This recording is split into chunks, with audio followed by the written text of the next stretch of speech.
হাজার লক্ষ কোটি তাফসীর কারকের হৃদয় স্পন্দন মরহুম শহীদ আল্লামা দেলোয়ার হোসেন সাইদি রহিমাহুল্লাহ। আমার দিনী ভাইয়েরা, আমি একজন আলেম বলে একজন আলেমের নাম নিলাম, মাইন্ড করলেন? করলেও আমার কিছু আসেও না যায়ও না, এটা আমার নিতেই হবে। আল্লামা দেলোয়ার হোসেন সাইদি রহিমাহুল্লাহ, তিনাকেও অন্যায়ভাবে ফাঁসির রায় দেওয়া হয়েছিল, পারে নাই। জালেম জুলুমের অবস্থানটা কতটা নিকৃষ্ট হতে পারে, ট্রিটমেন্টের নামে ইনজেকশন পুশ করে আল্লাহর গোলামকে চিরতরে পৃথিবী থেকে বিদায় করে দেওয়া হলো। এই জালেমের বিচার আপনি কি মনে করেন হবে না? কথা বলেন না, হবে না? হতেই হবে, হতেই হবে।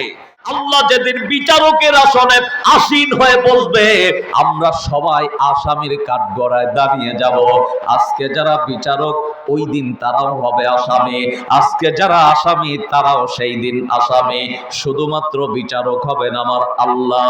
ওই দিন আপনি কাকে কি করেছেন, অন্যায়ভাবে কার নামে কয়টা মামলা দিয়েছেন, অন্যায়ভাবে কাকে হত্যা করেছেন, অন্যায়ভাবে কয়জনকে ফাঁসি দিয়েছেন, নিরপরাধ মানুষগুলিকে জেলখানায় বন্দী করেছেন, নিরপরাধ মানুষদেরকে আয়না ঘরের নামে দিনের পর দিন, মাসের পর মাস, বছরের পর বছর, যুগের পর যুগ আটকে রেখে নির্যাতনের স্টিম রোলার চালিয়েছেন, ফাঁসির রশি গলায় দিয়া বিদায় করে দিয়েছেন। সবটার হিসাব আল্লাহর কাছে দেওয়া লাগবে না লাগবে না? কথা বলেন, লাগবে না লাগবে না? আমি যখন এই গবেষণা করলাম, দেখলাম একটা অপরাধ আল্লাহ সাক্ষী রাখবেন চারটা। কয়টা? চারটা। প্রথম নম্বর সাক্ষী হলো কিরমান কাতিবিন, আছে প্রত্যেকের কাঁধে। কিন্তু এই আয়াত দেওয়ার আগে আল্লাহ বললেন ওয়া ইন্না আলাইকুম লাহাফিজিন, যেই সাক্ষীগুলি তোমাদেরকে দেব সবগুলি হবে নিরপেক্ষ। এরা ফখরুদ্দিন আর মঈনুদ্দিনের মতো হবে না। এরা কেমন সাক্ষী হবে? নিরপেক্ষ।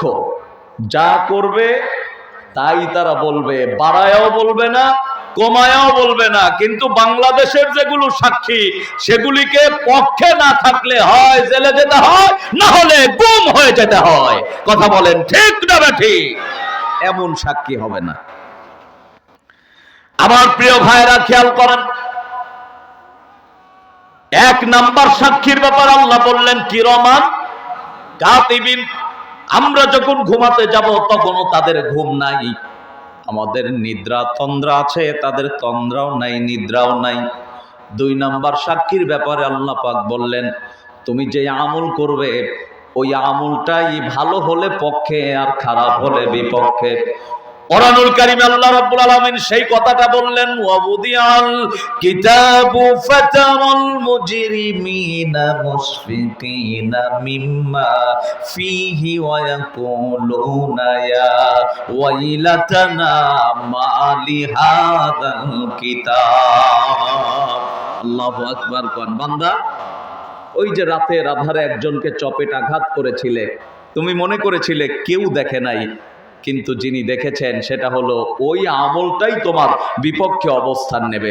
একজনকে রিভলভার দিয়ে গুলি করে পৃথিবীর জমিন থেকে নিঃশেষ করে দিয়েছ, মনে করেছ কেউ দেখে নাই, আল্লাহ তো দেখেছেন। তার চারটা সাক্ষীর দুইটা আপাতত বলেছি, ইনাদের চোখ কি ফাঁকি দেওয়ার সম্ভাবনা আছে?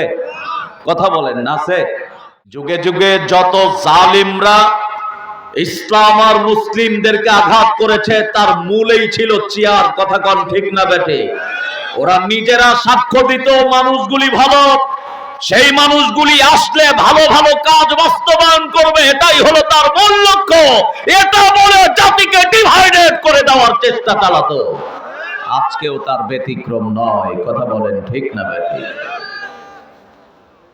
আমার দেশেও একজন আসছিল, ক্ষমতায় আসার পরেই আমাদের প্রাণ প্রিয় সেনাবাহিনীর প্রায় 54 জন অফিসারকে বিডিআর বিদ্রোহ পিলখানার নামে হত্যা করে পৃথিবীর জমিন থেকে বিদায় করে দিয়েছে। ঠিক না ঠিক? শুধু তাই নয়, 5ই মে শাপলা চত্বরে হাজার হাজার এদেশের কোরআন প্রেমিক তোলাবাদের বুকে গুলি করে শাপলা চত্বরের ময়দানকে সেদিন লাল করে দেওয়া হয়েছে। এরপরেও বলে নাকি 71 জন্য যদি একটা বার ফাঁসি দেওয়া হয়, 1000 ফাঁসি দিলেও অপরাধের শেষ হবে না, হবে না, হবে না। কথা বলেন ঠিক কিনা? বাংলাদেশের ঐতিহ্যবাহী জেলা নীলফামারী, উক্ত জেলার অদূরে অবস্থিত ডোমার উপজেলার আওতাধীন ঐতিহ্যবাহী গ্রাম উত্তর কেতকিবাড়ি, এই এলাকার একটি পাড়া, নামাজি পাড়া, যুব সমাজ ও এলাকাবাসীর উদ্যোগে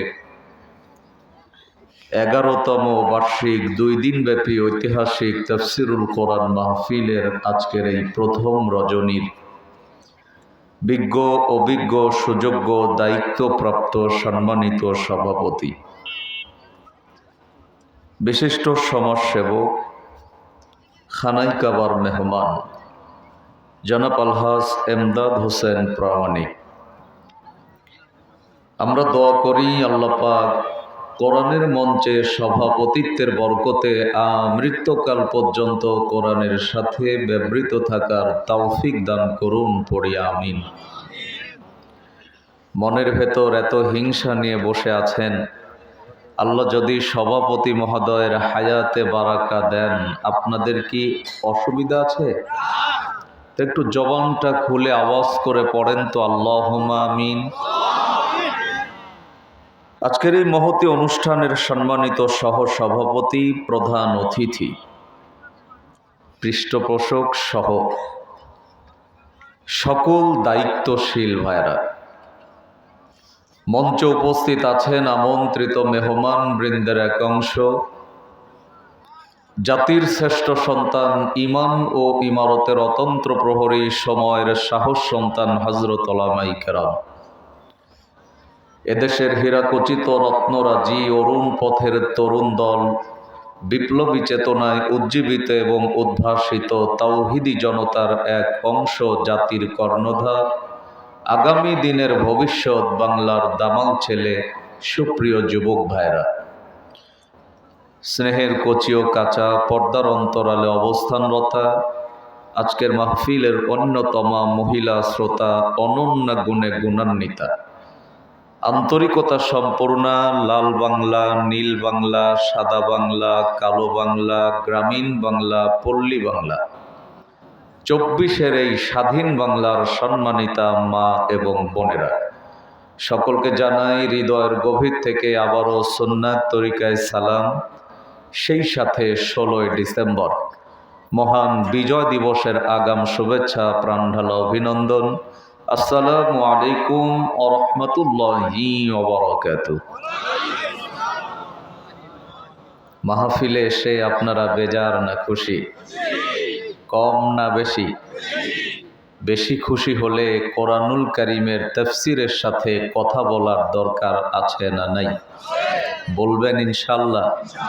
আলোচনার প্রারম্ভে সে মহান আল্লাহ সুবহানাহু ওয়া তাআলার দরবারে এলাহিতে আবেগ আপ্লুত কণ্ঠে, বিনয় অবনীত চিত্তে আমরা যে তার গোলাম, এই গোলামির সবটুকুন অনুভূতি ব্যক্ত করে ভক্তি ভরে মুক্তির আশায় তারই শেখানো উক্তি অনুযায়ী যুক্তির সাথে চুক্তি করতে গিয়ে জবান খুলে উচ্চ আওয়াজে কালিমাতুশ শুকুর আদায় করছি, প্রাণ খুলে পড়ছি আলহামদুলিল্লাহ।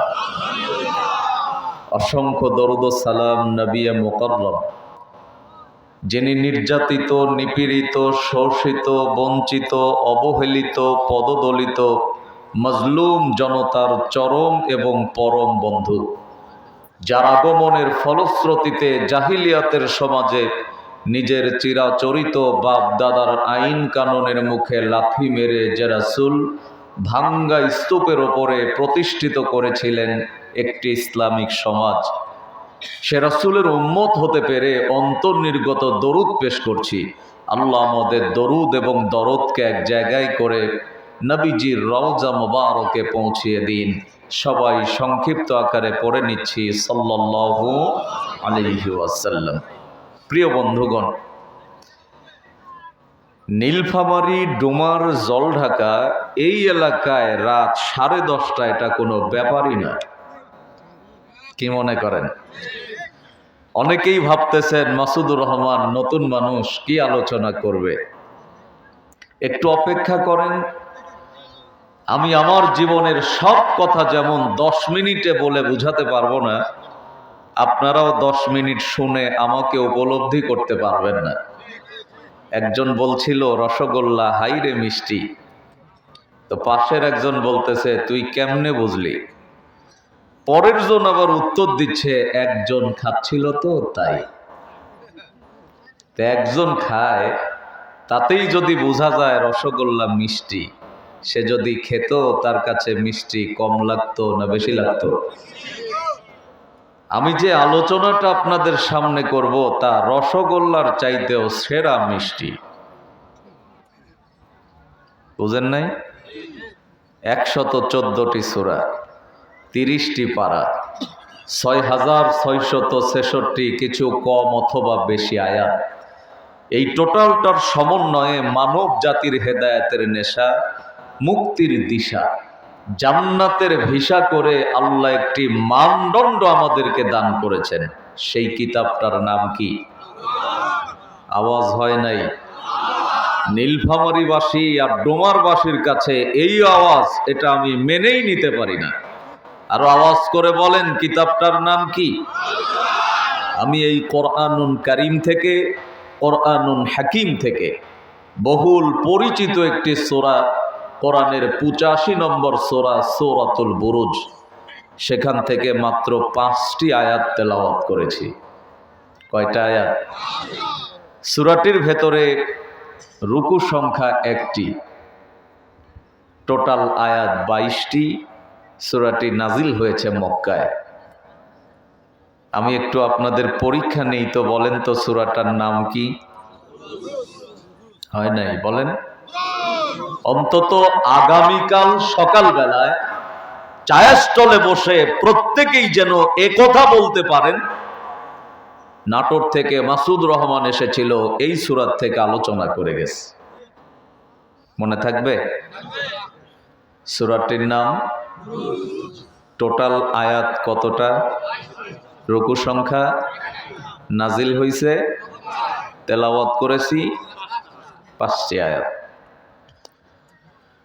কেন আল্লাহ নাজিল করলেন তা বলার প্রাক্কালে আলোচনার ধারাবাহিকতা রক্ষা করার ক্ষেত্রে একটি কথা বলি।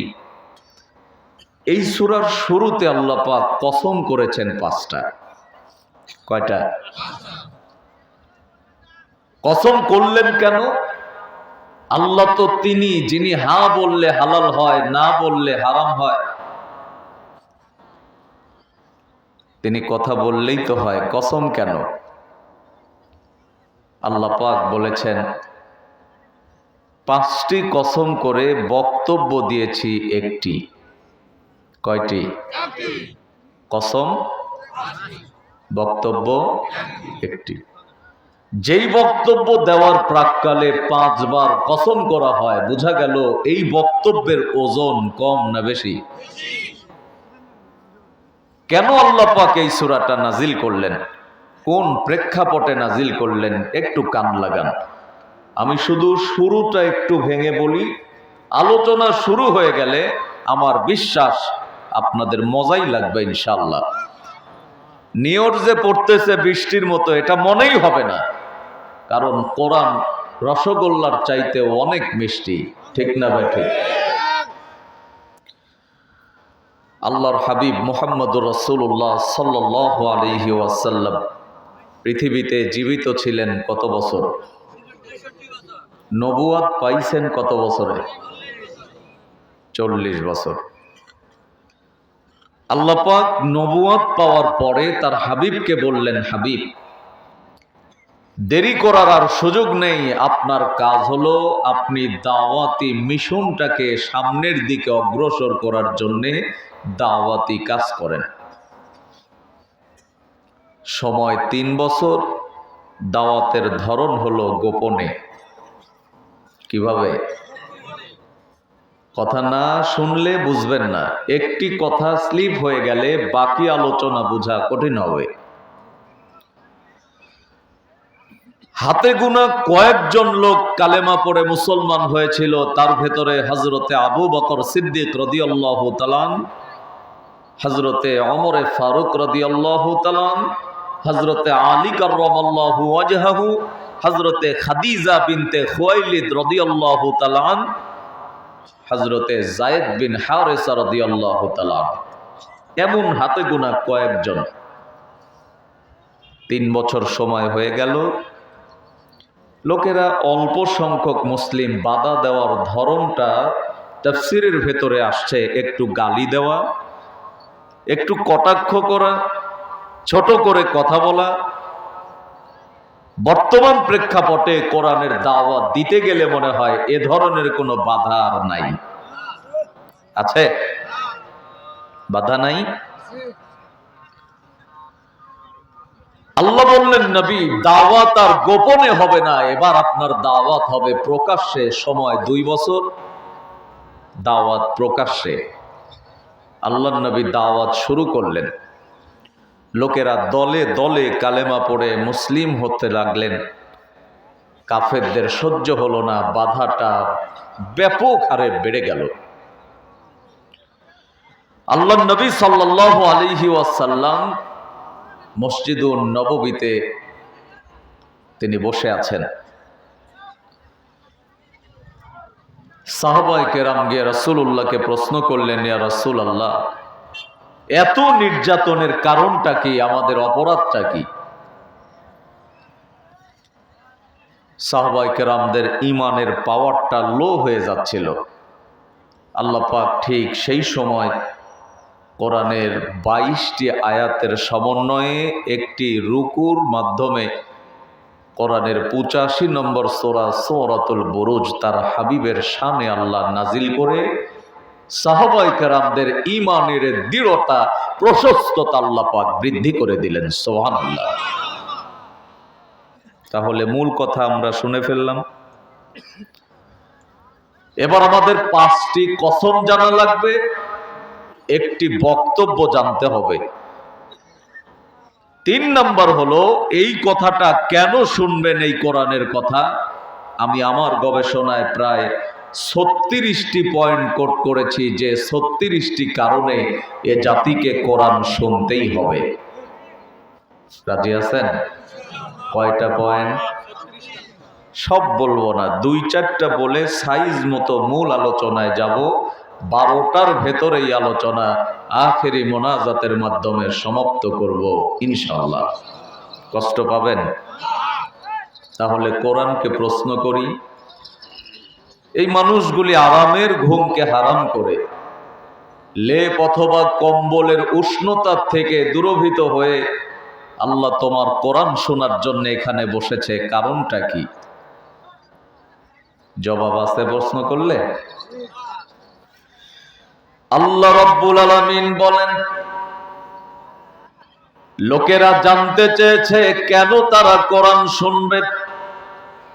কোরআনুল কারীমের সূরা বাকারার শুরুতেই আল্লাহ পাক চমৎকার করে বললেন, আলিফ লাম মিম যালিকাল কিতাবু লা রাইবা ফীহি হুদাল লিল মুত্তাকিন।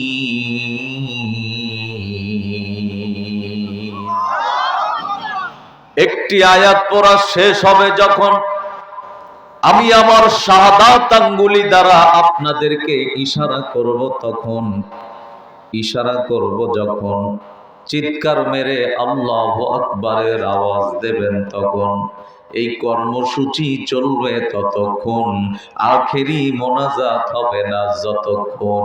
রাজি আছেন যারা যারা শুরুতেই 2 হাত তুলে আল্লাহকে দেখায় দেন তারা তারা। লিল্লাহি তাকবীর, নারায়ে তাকবীর। কষ্ট হলো? আসেন আয়াতের মিনিং এ আল্লাহ কি বলেন। আল্লাহ বললেন যালিকাল কিতাব। এখানে আল্লাহ হাযাল কিতাব দিলেও দিতে পারতেন, কিন্তু তিনি যালিকা শব্দটা কেন ব্যবহার করেছেন মুফাসসির বর্ণনা করলেন, যালিকা শব্দ এই আয়াতে ব্যবহার করে এই আয়াতের বড়ত্ব, মহানত্ব, শ্রেষ্ঠত্ব আল্লাহ বাড়িয়ে দিয়েছেন। একটু জবান ছেড়ে দিয়ে পড়েন সুবহানাল্লাহ। এরপরে আল্লাহ বললেন, এটা তো সেই কিতাব যার ভেতরে ভুল তো দূরের কথা, সন্দেহ নেই। কোরআনুল কারীমে ভুল নেই, সন্দেহ নেই। এই কথার সাথে কি আপনারা একমত? কারা কারা একমত? দুই হাত দেখতে চাই, হাত নামান। কিন্তু আজ থেকে 1450 বছর আগে আল্লাহ যেন জানতেন সব মানুষ এই ব্যাপারে একমত হবে না, যার কারণে আল্লাহ অসংখ্য চ্যালেঞ্জ সূচক আয়াত আল্লাহ কোরআনে নাজিল করে দিয়েছেন। আমি আমার গবেষণায় চ্যালেঞ্জ সূচক আয়াত প্রায় 38টা কোট করেছি। কেন আল্লাহ চ্যালেঞ্জ করলেন? তার কারণ হলো, এখানে যারা বসে আছেন আর আমার কথা যারা শুনছে, অনেকেই বলবেন হুজুর আমরা তো একমত, কোরআনে ভুল নেই, সন্দেহ নেই, কিন্তু টাঙ্গাইলের মাটিতে এক অদ্ভুত প্রাণীর আবির্ভাব হয়েছে যার নাম হলো লতিফ সিদ্দিকী। উনি বক্তব্য দিতে গিয়ে বলেছিলেন কোরআনের অনেক জায়গায় ভুল আছে, হাদিসেরও কিছু কিছু জায়গায় ভুল আছে। এই কুলাঙ্গা আজও আছে। আমি টাঙ্গাইলেও গত পরশুদিন বলেছি, যদি এখনো পর্যন্ত তওবা করে মুসলিম না হয় আর এই অবস্থায় মারা যায়, ওর জন্য জান্নাত হারাম, হারাম এবং হারাম। কথা কোন ঠিক না বেঠিক? আল্লাহ যেন এই ধরনের কুলাঙ্গারদের ব্যাপারে এক এক করে চ্যালেঞ্জ ছুড়ে দিয়েছেন। আমার মেসেজ আছে, খেয়াল করেন। আল্লাহ রাব্বুল আলামিন এক নাম্বার চ্যালেঞ্জ করতে গিয়ে তিনি জাতির সামনে ব্যক্ত করলেন, কুল্লা ইনিজ তামাআতিল ইনসু ওয়াল জিন্নু আলা আইয়াতু বিমিসলি হাদাল কুরআন লা ইয়াতুনা বিমিসলিহি ওয়ালাউ কানা বা'দুহুম লিবা'দিন যাহিরা। হয় নাই? আরো আওয়াজ করে পড়েন আল্লাহু আকবার। এখানে আল্লাহ বললেন ইনিজ তামাতিল ইনস। ইনস মানে হলো মাসুদুর রহমান, ইনস মানে হলো মোস্তফা মাহবুবুল আলম, ইনস মানে মাহমুদুল হাসান, ইনস মানে হলো জহুরুল ইসলাম এরশাদি, ইনস মানে হলো শাহজাহান হোসেন বুলবুল, ইনস মানে হলো স্টেজে যারা বসে আছে, আপনারা যারা বসে আছেন সামনে, পর্দার আড়ালে বসে আছেন যারা, তারা নিজেকে মানুষ মনে করে যারা, কোরআনুল কারীমের ইনস শব্দে এই ইনস মানের অর্থ হলো তারা। জিন তো এক জাতি আছে। আল্লাহ বললেন যদি কেউ মনে করো আমার কালামে ভুল আছে, যদি কেউ মনে করো আমার কালামে সন্দেহ আছে, তাহলে মানুষগুলি একত্রিত হও, তোমাদের সহযোগিতার জন্য সহযোগী হিসাবে জিন জাতিকে একত্রিত করে নাও। মিনিটের পর মিনিট, ঘন্টার পর ঘন্টা, রাতের পর রাত, দিনের পর দিন, মাসের পর মাস, বছরের পর বছর, যুগের পর যুগ চেষ্টা চালাও, আমার কালামের মতো একটা কালাম নতুন করে তৈরি করো। 1450 বছর আগের চ্যালেঞ্জের মোকাবেলা আজও পর্যন্ত বলেন তো কেউ কি করতে পেরেছে? আরো আওয়াজ দিয়ে বলা লাগবে, পারছে? সুতরাং যে কোরআন 1450 বছর আগে আল্লাহ দিয়েছেন, 1450 বছর পরেও সে কোরআন আছে। আগামী কিয়ামত পর্যন্ত কারো পাওয়ার শক্তি হবে না একটা ভুল প্রমাণিত করার। কথা বলেন ঠিক না বেঠিক? এইটা নিয়ে যারা কটূক্তি করে, আইনের মাধ্যমে তাদের ফাঁসি কার্যকর করা লাগবে। কারা কারা রাজি আছেন দুই হাত তুলে আল্লাহকে দেখান। লিল্লাহি তাকবীর, নারায়ে তাকবীর। কষ্ট হলো? ওয়াজ কি করব? শুরুই করিনি তো। খুব ভালো করে খেয়াল করেন, এটা হলো আল্লাহর এক নাম্বার চ্যালেঞ্জ। আল্লাহ রাব্বুল আলামিন 2 নাম্বার চ্যালেঞ্জ করলেন সূরা বাকারার 23 নম্বর আয়াত। আল্লাহ পাক কত চমৎকার করে বললেন, ফা ইম্মা ইয়াতিয়ান্নাকুম মিন্নি হুদান ফামান তাবিআ হুদায়া ফালা খাউফুন আলাইহিম ওয়ালা হুম ইয়াহজানুন। আরো জোরে পড়েন আল্লাহু আকবার। আগের আয়াতে আল্লাহ বললেন আমার কালামের মতো একটা কালাম তৈরি করে আনো। এই আয়াতে আল্লাহ বললেন জানি পারবা না, একটা ছোট্ট সূরা হলেও তৈরি করো। আগেরটার মোকাবেলা করতে যেমন পারে নাই, পরের চ্যালেঞ্জের মোকাবেলা করার ক্ষমতাও আজও পর্যন্ত কারো হয় নাই। আমরা বিশ্বাস রাখি কিয়ামত পর্যন্ত সম্ভাবনা নাই। ঠিক না বে ঠিক? কিন্তু এখান থেকে জানা লাগবে কোরআনুল কারীমের ভুল ধরতে গেছে পূর্বে যত স্বঘোষিত নাস্তিক, কোরআন তাদের ভুল ভেঙে দিয়েছে, তারা পরবর্তীতে আস্তিক হয়ে গেছে। আমি যখন এই আয়াতগুলি স্টাডি করছিলাম, মজার ব্যাপার হলো একটি তথ্য মুফাসসির দান করেছেন। এই পৃথিবীর শ্রেষ্ঠ বিজ্ঞানাগারের নাম কি জানেন না? নাসা। কি নাম? নাসা, অবস্থিত আমেরিকায়। এই নাসা বিজ্ঞানাগারের একজন বিজ্ঞানী,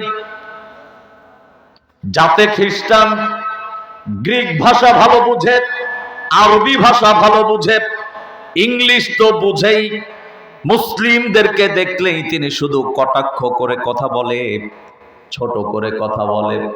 মুসলিম স্টুডেন্ট গুলিকে দেখলেই তার মেজাজ খারাপ হয়। আজও বাংলাদেশের টেকনাফ থেকে তেতুলিয়া, রূপসা থেকে পাথুরিয়া, সুন্দরবন থেকে বান্দরবন, এমন অসংখ্য অজাত আর কুজাত আছে যারা আলেমদেরকে দেখলে আর মুসলিমদেরকে দেখলেই চুলকানি বাড়ে। কথা বলেন না, আছে না নাই? এই অজাত গুলি ওই সমাজ থেকে আছে, এখনো থাকবে। এরা পৃথিবী উল্টে যাওয়া কিয়ামত পর্যন্ত থাকবে, লাভ নাই। ইসলাম আর মুসলিমরা তাদের নিজস্ব গতিতে চলবে। কারণ চোখ রাঙানিতে মুসলিম আর ইসলাম কখনো পরোয়া করে নাই, করবেও না ইনশাআল্লাহ। ঠিক না? সব কথা সামনে আছে, খেয়াল করেন। মুসলিম স্টুডেন্ট গুলি একত্রিত হলেন, একটি টিম তৈরি করলেন, একজন আর একজনের সাথে পরামর্শ করলেন, ভাইরে আমাদেরকে দেখলেই স্যার এমন চুলকায়, কারণটা কি? চলো আমরা গ্রিক ভাষার একটি অনুবাদিত কোরআন আর আরবি ভাষার একটি অনুবাদিত কোরআন, দুইটা নিয়ে স্যারের কাছে দেই, 1 মাস সময় দেই, স্যার আপনি এটা পড়বেন, 1 মাস পরে জানতে চাইবো কি অবস্থা আপনার দাঁড়ালো। মুসলিমরা স্যারের কাছে কোরআনুল কারীমের 2টা কপি দিয়ে দিলেন। স্যার তাদের কাছ থেকে কোরআনটা সাদরে গ্রহণ করলেন, কিন্তু সময় চলে যায়, 28 দিন হয়ে গেছে, দেখার সময় পায় নাই। হঠাৎ করে মনে হয়েছে আর 2 দিন পরে তো জানতে চাইবে।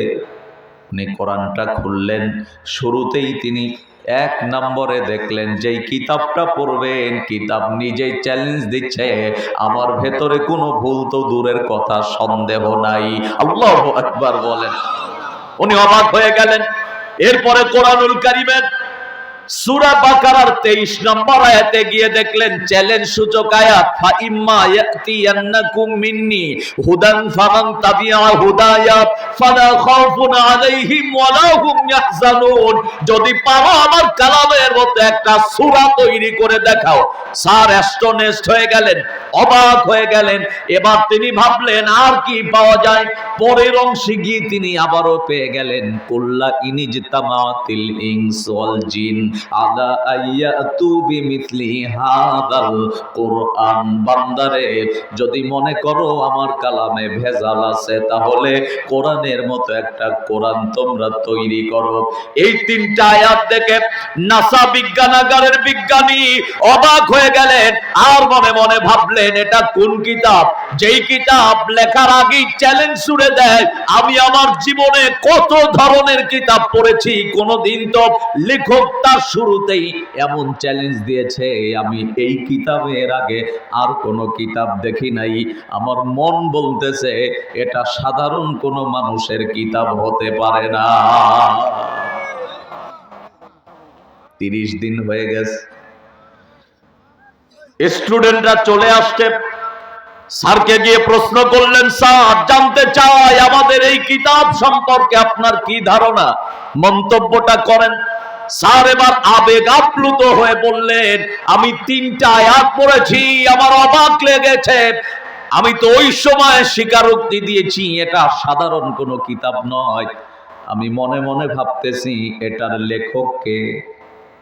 মুসলিম স্টুডেন্টরা একটু হতভম্ব হয়ে তারা কোরআনুল কারীমের আয়াতের কিছু অংশ তেলাওয়াত করে জানায় দিলেন, লিল্লাহি রাব্বিল আলামিন। সাব টেনশনের কারণ নাই, আপনি খুঁজবেন কেন? আমরা তো এই কোরআন দিয়েই আপনাকে বললাম, আপনাকে, আমাকে, আমাদেরকে যে আল্লাহ সৃষ্টি করেছেন এই কিতাব সেই আল্লাহরই তৈরি করা, তিনি হলেন এই কিতাবের একচ্ছত্র মালিক। সুবহানাল্লাহ বলেন। নাস্তিকটা কোরআনের ভুল ধরার জন্য পড়ছিল, কিন্তু আল্লাহর কোরআন যে একটা মুজিজা, এখানে যে ভুল নেই, বরং ভুল নিয়ে যারা কোরআনের কাছে আসে তাদের ভুল সংশোধন করে ভালো করে দেয়। উনি সিদ্ধান্ত নিলেন, তোমাদের একজন বড় আলেমের কাছে নিয়ে যাও, আমাকে কালেমা পড়ায়া ছিলাম নাস্তিক আস্তিক করে নাও, সবাই একসাথে পড়ে নেই, লা ইলাহা ইল্লাল্লাহু মুহাম্মাদুর রাসূলুল্লাহ সাল্লাল্লাহু আলাইহি ওয়াসাল্লাম। তাহলে আমি যেটা বোঝানোর জন্য বলছি, কোরআন কেন শুনবেন? আল্লাহ বললেন কোরআনে কোনো ভুল নেই, সন্দেহ নেই। সন্দেহ নেই সেই পারপাসে 2টা চ্যালেঞ্জ সূচক আয়াত পড়েছি। কোরআনের সাথে সম্পৃক্ত হলে তাদের ভুল ভেঙে যায়, নাস্তিক থেকে আস্তিক হয় তার ব্যাখ্যা দিয়েছি। এবার আপনাদের কাছে আমার মেসেজ হলো, বলেন তো আমাদের জীবনে ভুল আছে? যে যেখানে আছেন আমার কথা শুনছেন, সবাই লজিক্যালি একটু উত্তর দেন তো, আমাদের ব্যক্তি জীবনে ভুল আছে? সবারই আছে। আপনারা ভালো মানুষ, আমি আমাকে দিয়ে একটু উদাহরণ দেই। আমার 1 ঘন্টার অপরাধ যদি আমার বাবা জানতো, আমাকে সন্তান হিসাবে পরিচয় দিত না। আমার বাবার 1 ঘন্টার অপরাধ যদি আমি জানতাম, আমি আমার বাবাকে বাবা বলে পরিচয় দিতাম না।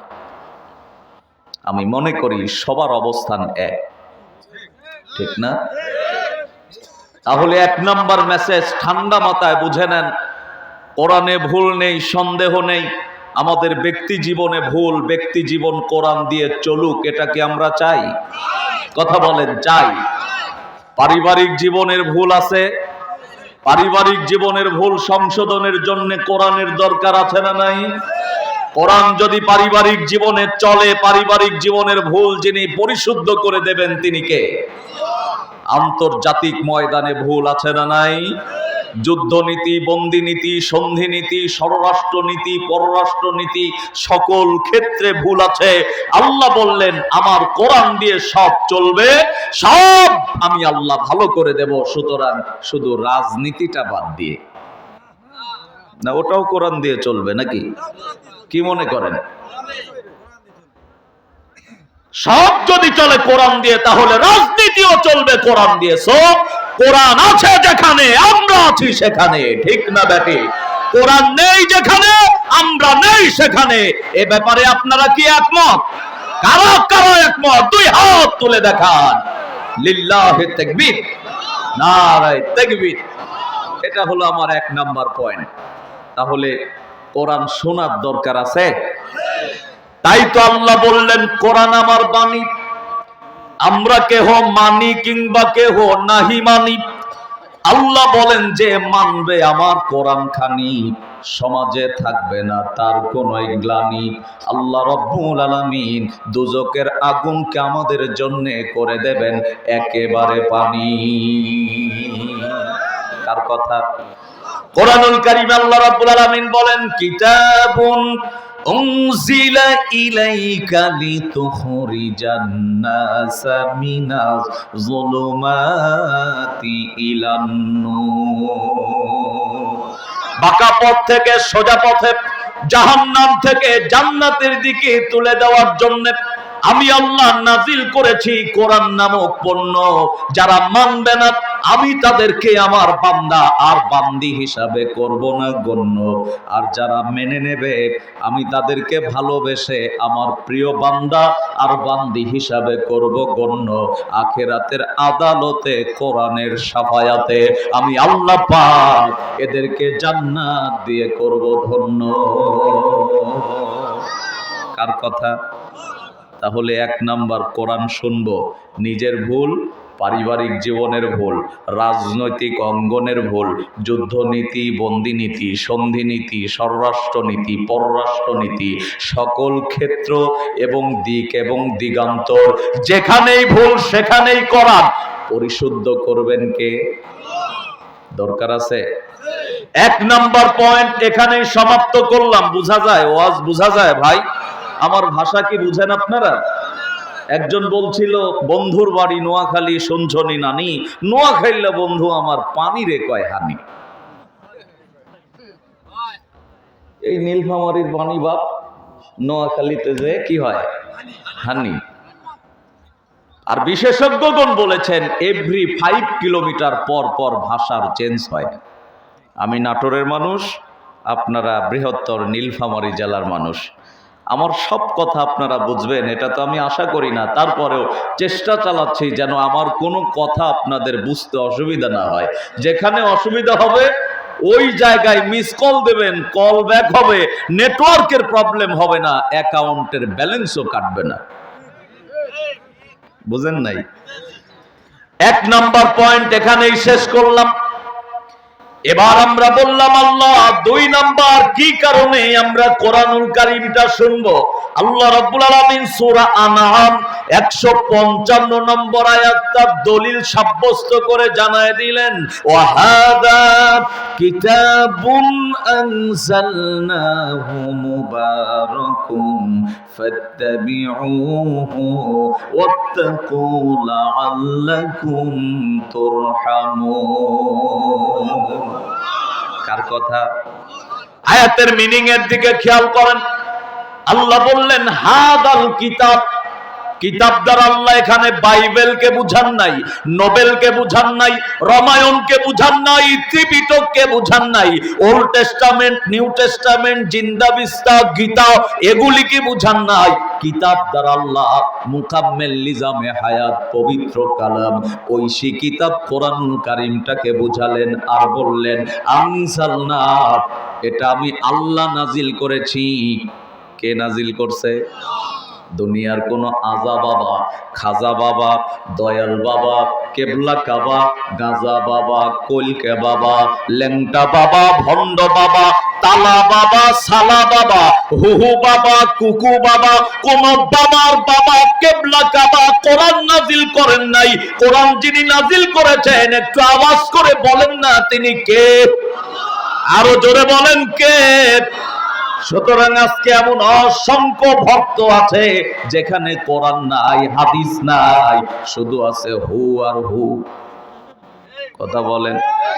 এই কয়েকদিন আগে মানিকগঞ্জের কাছ দিয়ে যাচ্ছিলাম, দেখি সুন্দর একটা গান বাজতেছে, বলবো?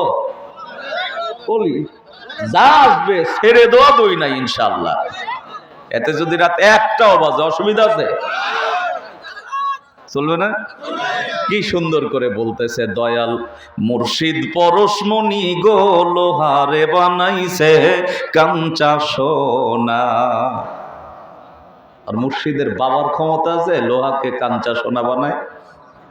পরের অংশে বলছে, ও তোরা দেখলে ছবি পাগল হবি, ও তোরা দেখলে ছবি পাগল হবি, ঘরে রইতে পারবি না, লোহারে বানাইছে কাঞ্চা সোনা। পরের কলি বলে গুরুর চরণ যে করলো সাধন, বিনা দুধে দই পাতিয়া খাইতাছে মাখন। দুধ ছাড়া বলে মাখন হয়? কি মনে করেন আপনারা? ভণ্ডামুর তো একটা লিমিট থাকা দরকার।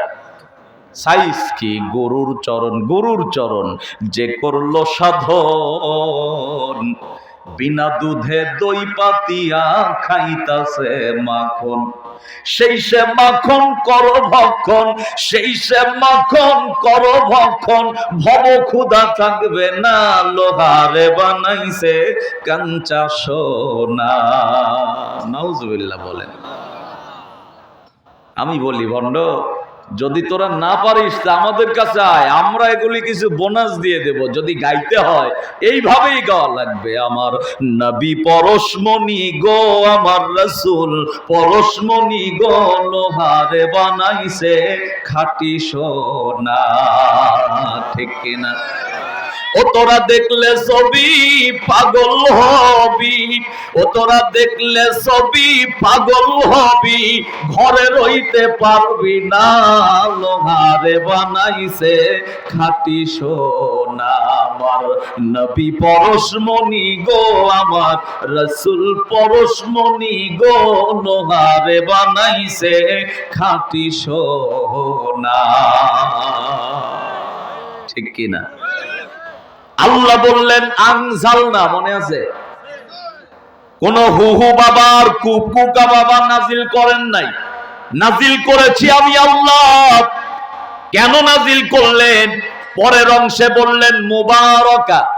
মুবারাকার ব্যাখ্যায় পড়ে দেখবেন মুফাসসির লিখেছেন, একজন ব্যক্তি অন্ধকারে আছে, কোরআন মানলে আল্লাহ তাকে আলোর পথে নিয়ে আসবে, এর নাম হলো মুবারাকা।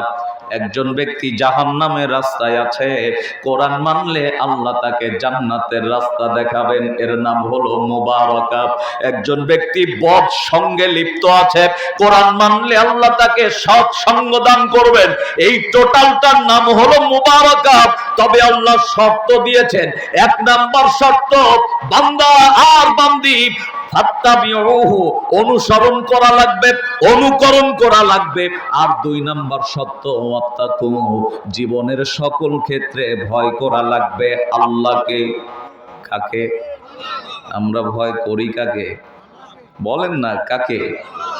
আমি তো মনে করি সাধারণ কর্মী যতটা ভয় করে মেম্বারকে, মেম্বার যতটা ভয় করে চেয়ারম্যানকে, চেয়ারম্যান যতটা ভয় করে এমপিকে, এমপি যতটা ভয় করে মন্ত্রীকে, মন্ত্রী যতটা ভয় করে প্রধানমন্ত্রীকে, তার একানা ভয় যদি আল্লাহকে বান্দা করত, তার জান্নাত ঠেকায় কে?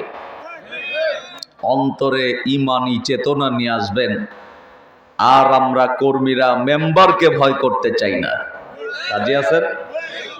মেম্বাররা এমপিকে ভয় করতে চাই না, এমপিরা মন্ত্রীকে ভয় করতে চাই না, মন্ত্রীরা প্রধানমন্ত্রীকে ভয় করতে চাই না। আমরা সকল ক্ষেত্রে ভয় করব আল্লাহকে। রাজি আছেন? আগামীর সময় আসতেছে, সিদ্ধান্ত আপনাদেরকেই নিতে হবে। ঠিক না বেঠিক? খুব ভালো করে খেয়াল করেন। আল্লাহ রাব্বুল আলামিন এই কথা বলার পরে বললেন, জাতিরা যদি এই কয়েকটার সিওরিটি দেয়, আমি আল্লাহ পাক তাদেরকে কি দান করব। পরের অংশে আল্লাহ পাক বললেন, লাআল্লাকুম তুরহামুন।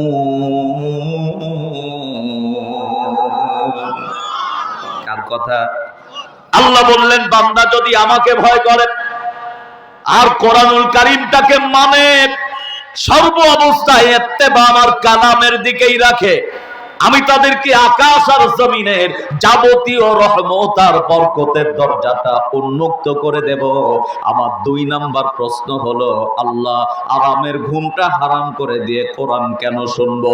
আল্লাহ বলেন, মাসুদুর রহমান জাতির লোকদেরকে বলে দাও, ওনারা যদি আকাশ আর জমিনের সব রহমত আর বরকত পেতে চায়, কোরআন শুনলেই হবে না, এটা মানাও লাগবে। রাজি আছেন না নাই? তিন নাম্বার, কারণ সময়ের দিকে খেয়াল রাখবো। মূল আলোচনায় তো যেতে হবে। কি আলোচনা একটু শুনলেই বুঝবেন। আমরা বললাম আল্লাহ 3 নাম্বার কি কারণে আমরা কোরআন শুনবো। আল্লাহ পাক সূরা আলে ইমরান 138 নম্বর আয়াতে তার ব্যাখ্যা দিয়ে জানায় দিলেন, পৃথিবীর মানুষদেরকে আল্লাহ বললেন তাদেরকে বলো, ওয়াহাদা বায়ানুল লিন্নাসি ওয়া হুদা ওয়া মাউইযাতাল লিল মুত্তাকিন।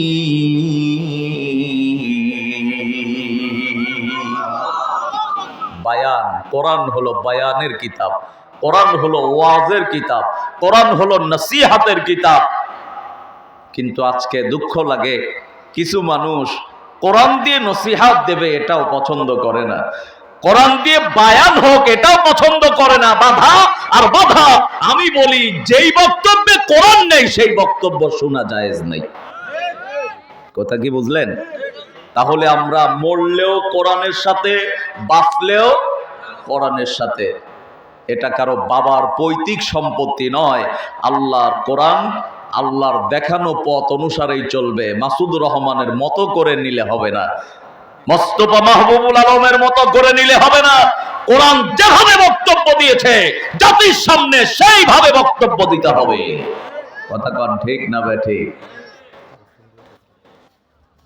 তাহলে লক্ষ্য করেন, এখন আমরা আলোচনায় যাব। যদি এই কোরআন দিয়েই আমরা কথা বলি, অসুবিধা আছে? অসুবিধা আছে? তবে খুব ঠান্ডা মাথায় কথা বলবো, খেয়াল করেন। কারণ আজকে প্রথম দিন, আগামীকাল সমাপনী দিন। আজ শুধু আমি এখানে উত্থাপন করে যাব, উপস্থাপন। আগামীকাল হবে তার পদার্পণ, লাস্টে হবে তার এই অবস্থার একেবারে সমর্পণ। আমার প্রিয় ভাইরা, যেই সূরাটির থেকে আয়াতে কারিমা তেলাওয়াত করেছি, আবার একটু আমার সাথে বলেন তো সূরাটার নাম কি? টোটাল আয়াত, রুকু সংখ্যা, নাজিল হইছে মক্কায়, তেলাওয়াত করছি। আল্লাহ কসম করছেন কয়টা? বক্তব্য। তাহলে 1 নাম্বার কসমের ব্যাপারে আসেন। সবাই আমার সাথে প্রথম বাক্য বলেন, ওয়াসসামা। পারেন না?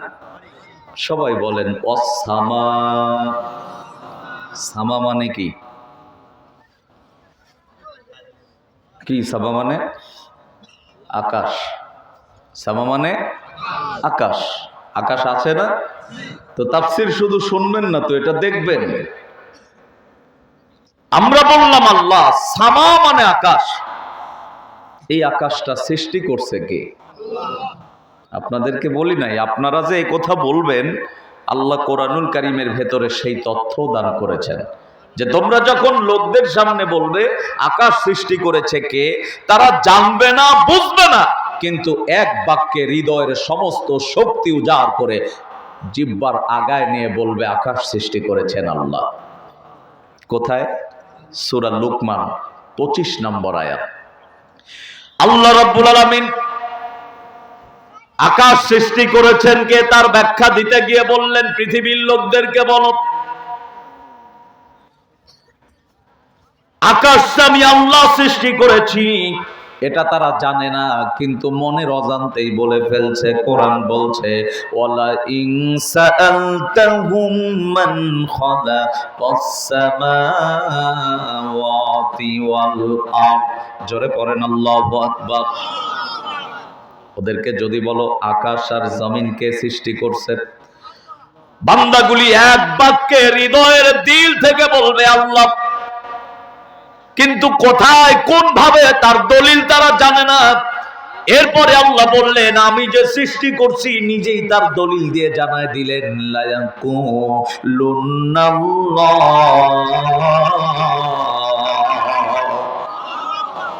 তাহলে জানলাম আকাশ সৃষ্টি করছেন কে? বলেন তো আকাশ কয়টা? একটা। আরেকজন বলছে 7টা। আর কেউ আছেন? কয়টা? কোরআনে আল্লাহ বলেন নাই আকাশ কয়টা?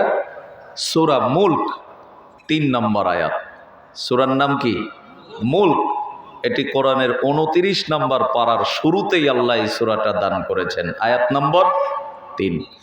আল্লাহ রাব্বুল আলামিন আকাশ কয়টা এ ব্যাপারে জাতির সামনে দলিল সাব্যস্ত করতে গিয়ে তিনি চমৎকার করে বর্ণনা করলেন, আল্লাযী খালাকা সাবআ সামাওয়াতিন তিবাকা মা তারা ফি খালকির রহমানি মিন তাফাউতিন ফারজি'ল বাসারা হাল তারা মিন ফুতুর। আল্লাযী খালাকা সাবআ সামাওয়াতিন তিবাকা, আল্লাহ আকাশ একটা দুইটা তিনটা নয়, একটার উপরে আরেকটা, তার উপরে আরেকটা, এভাবে আল্লাহ 7টা আকাশ সৃষ্টি করেছেন। আলহামদুলিল্লাহ বলেন। কিন্তু এই আলোচনাটা যখন আমি স্টাডি করছিলাম, এই আলোচনা প্রায় 2.5 ঘন্টার আলোচনা আমার রেডি করতে প্রায় 33 থেকে 36টা রাত লাগছে। এই সময় তো আমি এমনি এমনি বসে থাকি নাই, এর ভেতরে কিছু নির্যাস আছে না ভাই। আমার হঠাৎ করে মনে হলো, আল্লাহ, পার্থিব জগতে আমাদের 5 তলা 10 তলা বিল্ডিং, তার প্রথম তলার বিল্ডিং এর ছাদ না হলে দ্বিতীয় তলার ছাদ হয় না, কিন্তু তুমি যে আকাশটা সৃষ্টি করছো তার একটাও পিলার নাই, আছে? আকাশের ধরনটা কি দেখেন।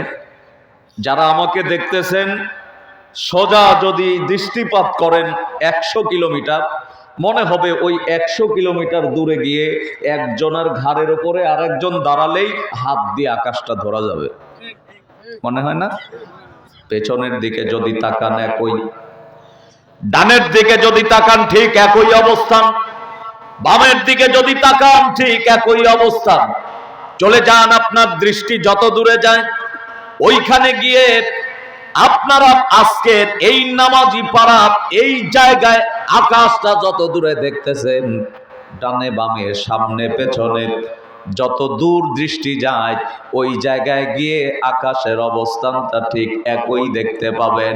একজন মানুষ আল্লাহর প্রতি কৃতজ্ঞ হবে, আল্লাহর গোলামি করবে, আল্লাহর দাসত্ব করবে, এই একটা গবেষণা যদি একজন মানুষের স্মৃতিপটে ভেসে ওঠে, আর বান্দা যদি একটু অনুধাবন করে, আশা করা যায় মাসুদ রহমানের মতো বক্তাকে এনে ওয়াজ শোনানোর দরকার হবে না।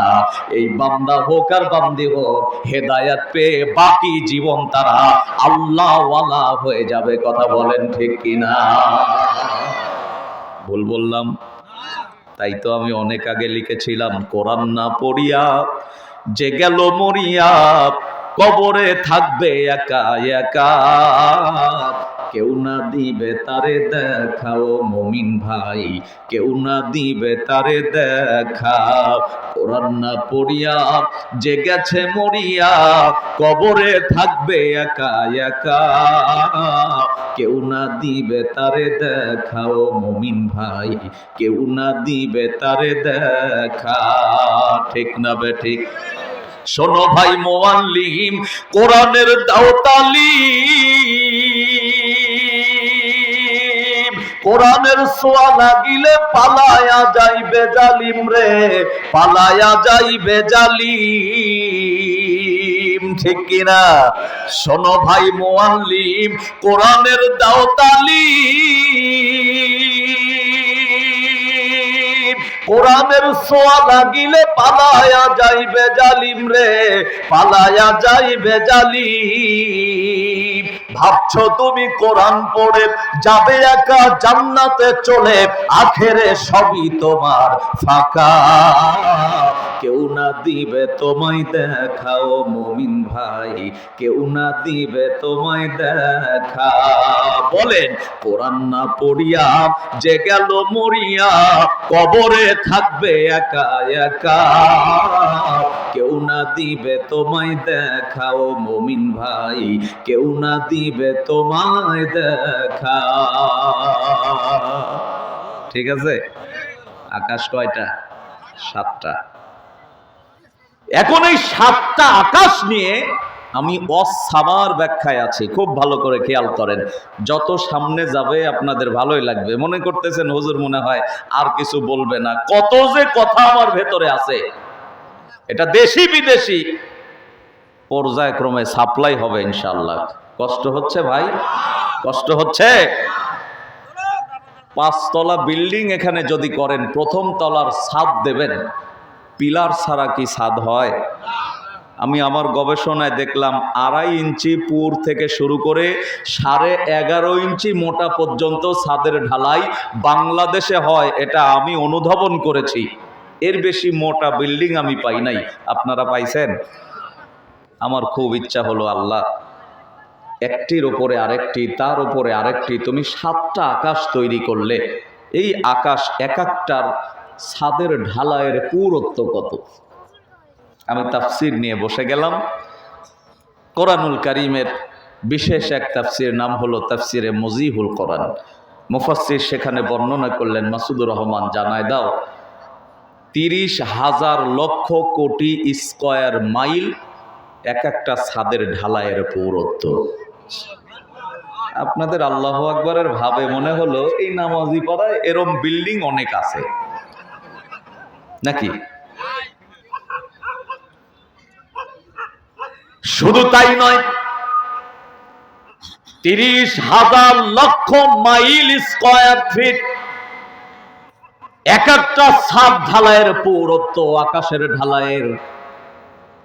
মাঝখানে আবারও এতটুকু ফাঁকা, এরপরে দ্বিতীয় আসমান, এরপরে আবারও এতটাই ফাঁকা, এরপরে তৃতীয় আসমান, এরপরে আবারও এতটাই ফাঁকা, এরপরে চতুর্থ আসমান। এইভাবে আল্লাহ পাক 7টা আকাশ তৈরি করলেন। ওয়াসসামার ব্যাখ্যায় পড়তে গিয়ে দেখলাম, এবার আমার কৌতূহল হলো, আল্লাহ পার্থিব জগতে ছাদ ঢালাই দিতে গেলে 5টা জিনিস পাই। 1 নাম্বার পানি, 2 নাম্বার বালি, 3 নাম্বার সিমেন্ট, 4 নাম্বার ইটের খোয়া অথবা পাথর, আর 5 নাম্বার রড। এছাড়া ঢালাই দিয়েছে অন্য কিছু দিয়ে এমন বিল্ডিং আছে? এগুলোই তো দিই। আমার জানার ইচ্ছা হলো, মালিক, এক একটা ছাদের ঢালাই তুমি কি কি ম্যাটেরিয়ালস দিয়ে দিয়েছ? মুফাসসির যেন বললেন, মাসুদুর রহমান, আল্লাহর কি নিরঙ্কুশ চেতনা! এক আকাশে আল্লাহ যেটা দিয়ে ঢালাই দিয়েছেন, ওই জিনিসটা দ্বিতীয় আকাশে ব্যবহার করে নাই। দ্বিতীয় আকাশে যেটা দিয়ে ঢালাই দিয়েছেন, তৃতীয় আকাশে আল্লাহ সেইটা ব্যবহার করে নাই। তৃতীয় আকাশ যেটা দিয়ে ঢালাই দিয়েছে, চতুর্থ আকাশ আল্লাহ সেইটা ব্যবহার করে নাই। এখন কোন আকাশ কি দিয়ে ঢালাই দিয়েছে জানার দরকার আপনাদের আছে না? না, তাহলে খুব ভালো করে কান লাগান। সময় চলে যাচ্ছে, আমি চেষ্টা করছি যতটা তাড়াতাড়ি বলা যায়। 1 নম্বর আকাশের ঢালাই দিয়েছেন আল্লাহ কাঁচ দিয়া। কি দিয়া? সবাই বলেন কি দিয়া? ও আর শুনবেন না, মুখস্থ করবেন। 1ম আকাশের ঢালাই কাঁচ দিয়া। 2 নম্বর আকাশের ঢালাই আল্লাহ দিয়েছেন লোহা দিয়া। 3 নম্বর আকাশের ঢালাই আল্লাহ দিয়েছেন তামা দিয়া।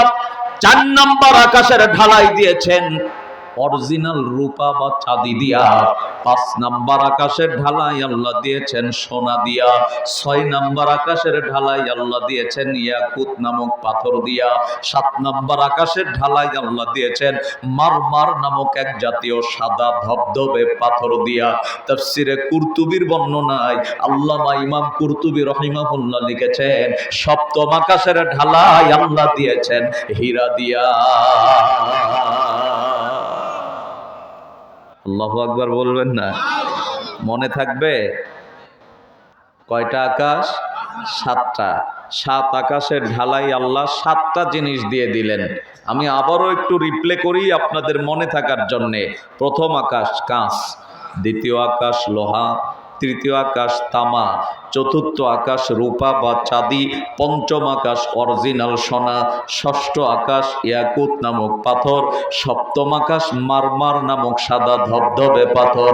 তাফসিরে কুরতুবির বর্ণনায় মুফাসসির বলেন, 7ম আকাশ আল্লাহ ঢালাই দিয়েছেন হীরা দিয়া। আল্লাহু আকবার কোন। এরপরে গ্রহ নক্ষত্রগুলি আছে, চাঁদ আছে, সূর্য আছে।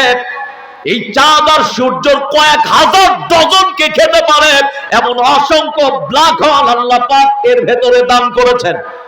আর আল্লাহ রাব্বুল আলামিন ওয়াসসামা, একটা শব্দ দ্বারা এই 7 আকাশের কসম করেছেন, এটা এমনি করেন নাই, এর মাধ্যমে বলেন তো কাজ আছে না নাই? এটা হলো 1 নম্বর কসম। এরপরে আল্লাহ 2 নম্বর কসম করেছেন বুরুজ, প্রকাশ্য অপ্রকাশ্য 12টা বুরুজের কসম।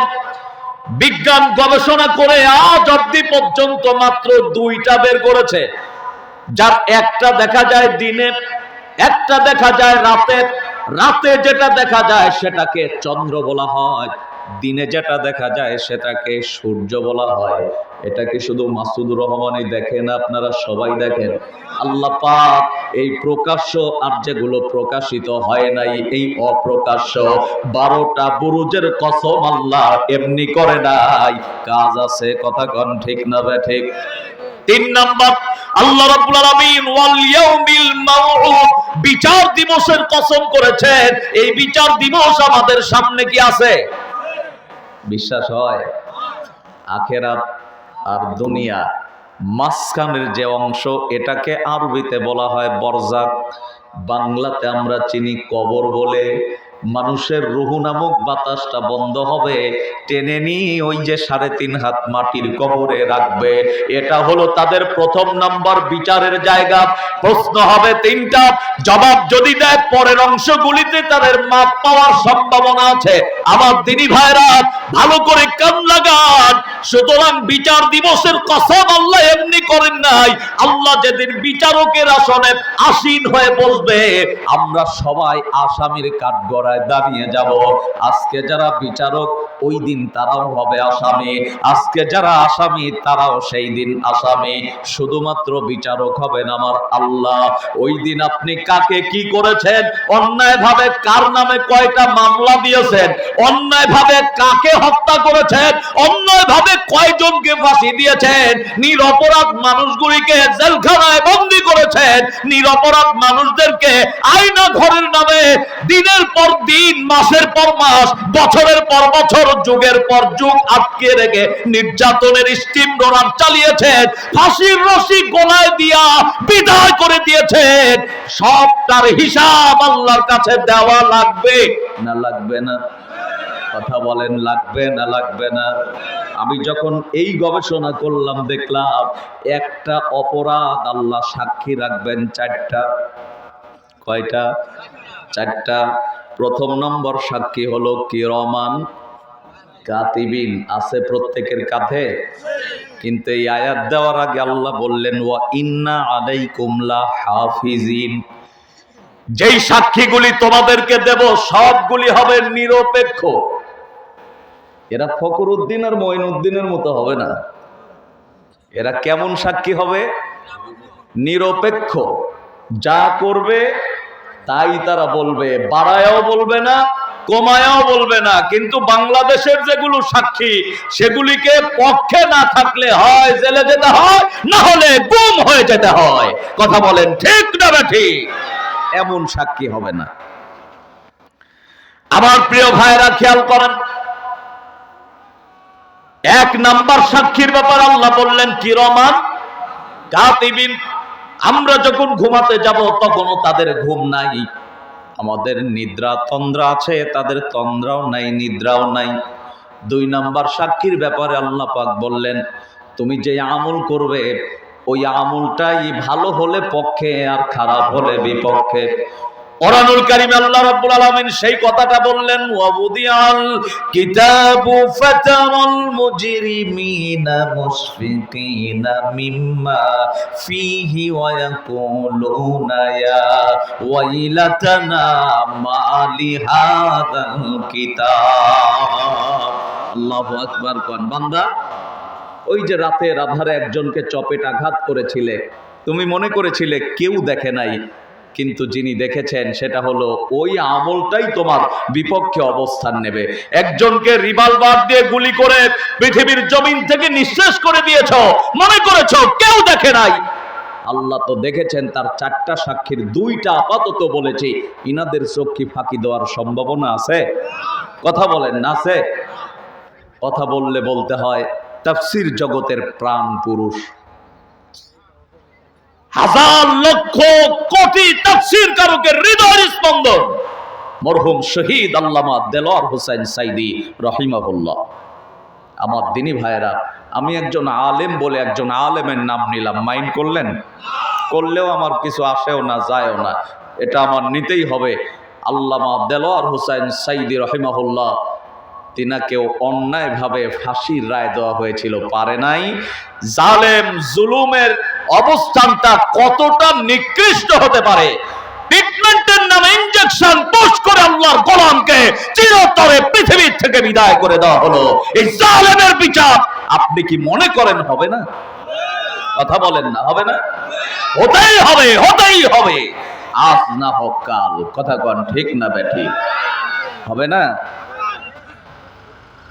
আমার প্রিয় ভাইয়েরা খেয়াল করেন, 3 নাম্বার সাক্ষীর ব্যাপারে আল্লাহ বললেন, বান্দা যেই জমিনের উপর দিয়ে হেঁটে হেঁটে গিয়ে সেই কাজগুলি করেছ, ওই জমিন তোমার পক্ষে অথবা বিপক্ষে সাক্ষী দেবে। 4 নাম্বার, তোমার অঙ্গ প্রত্যঙ্গগুলি সাক্ষী হয়ে দাঁড়াবে। আল্লাহ 4টা সাক্ষী রাখলেন। আর 3 নাম্বার কসম করলেন, ওয়াল ইয়াউমিল মাউউদ, চিরজীবন কেউ আমরা বাঁচবো না। পার্থিব জগতের হায়াতের পুঁজিটা শেষ হয়ে কবরপুরের যাত্রী হব না, এমন কোন কথা বলার ক্ষমতা কারো নাই, কারো হবেও না।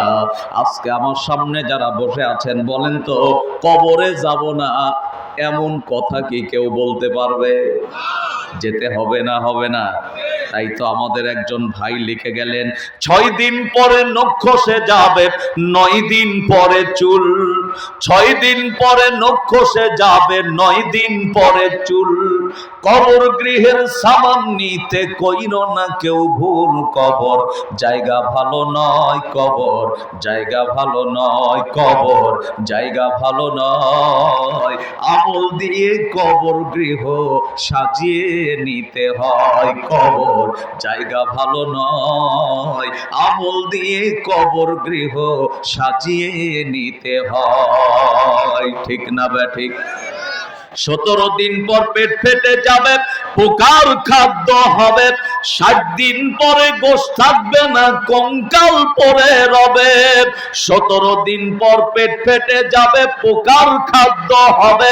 60 দিন পরে গোশ থাকবে না, কঙ্কাল পড়ে রবে। 90 দিন পর হাড়গুলি সব, 90 দিন পর হাড়গুলি সব আলাদা হয়ে রয়। কবর জায়গা ভালো নয়, কবর জায়গা ভালো নয়, কবর জায়গা ভালো নয়। আমল দিয়ে কবর গৃহ সাজিয়ে নিতে হয়, কবর জায়গা ভালো নয়। আমল দিয়ে কবর গৃহ সাজিয়ে নিতে হয়। কথা বলেন ঠিক না? আজকের এই সময় যে যেই ধরনের আমল করবেন, আল্লাহ পাক সেই আমলের মাধ্যমেই আমাদেরকে আখিরাতে তার মানদণ্ড দান করবেন। এই তাফসীর মাহফিল থেকে অন্তত এতটুকুন জেনে যাবেন, এখানে আমরা কেউ হেদায়াত বিমুখ হওয়ার জন্য আসি নাই, আমরা হেদায়াতের জন্য এসেছি, ঠিক না ঠিক? কথা বলেন ঠিক না ঠিক? কষ্ট হচ্ছে প্রিয় ভাই? কসম কয়টা বলছি? 4 নাম্বার কসম আল্লাহ কোরআনুল কারীমের সূরা বুরুজের ভেতরে বললেন, ওয়া শাহিদ, জুমার দিনের কসম। আজকে কি দিন? এই জন্যই ওয়াজটা ধরছি, আল্লাহ জুমার দিনের কসম করলেন, এমনি করেন না।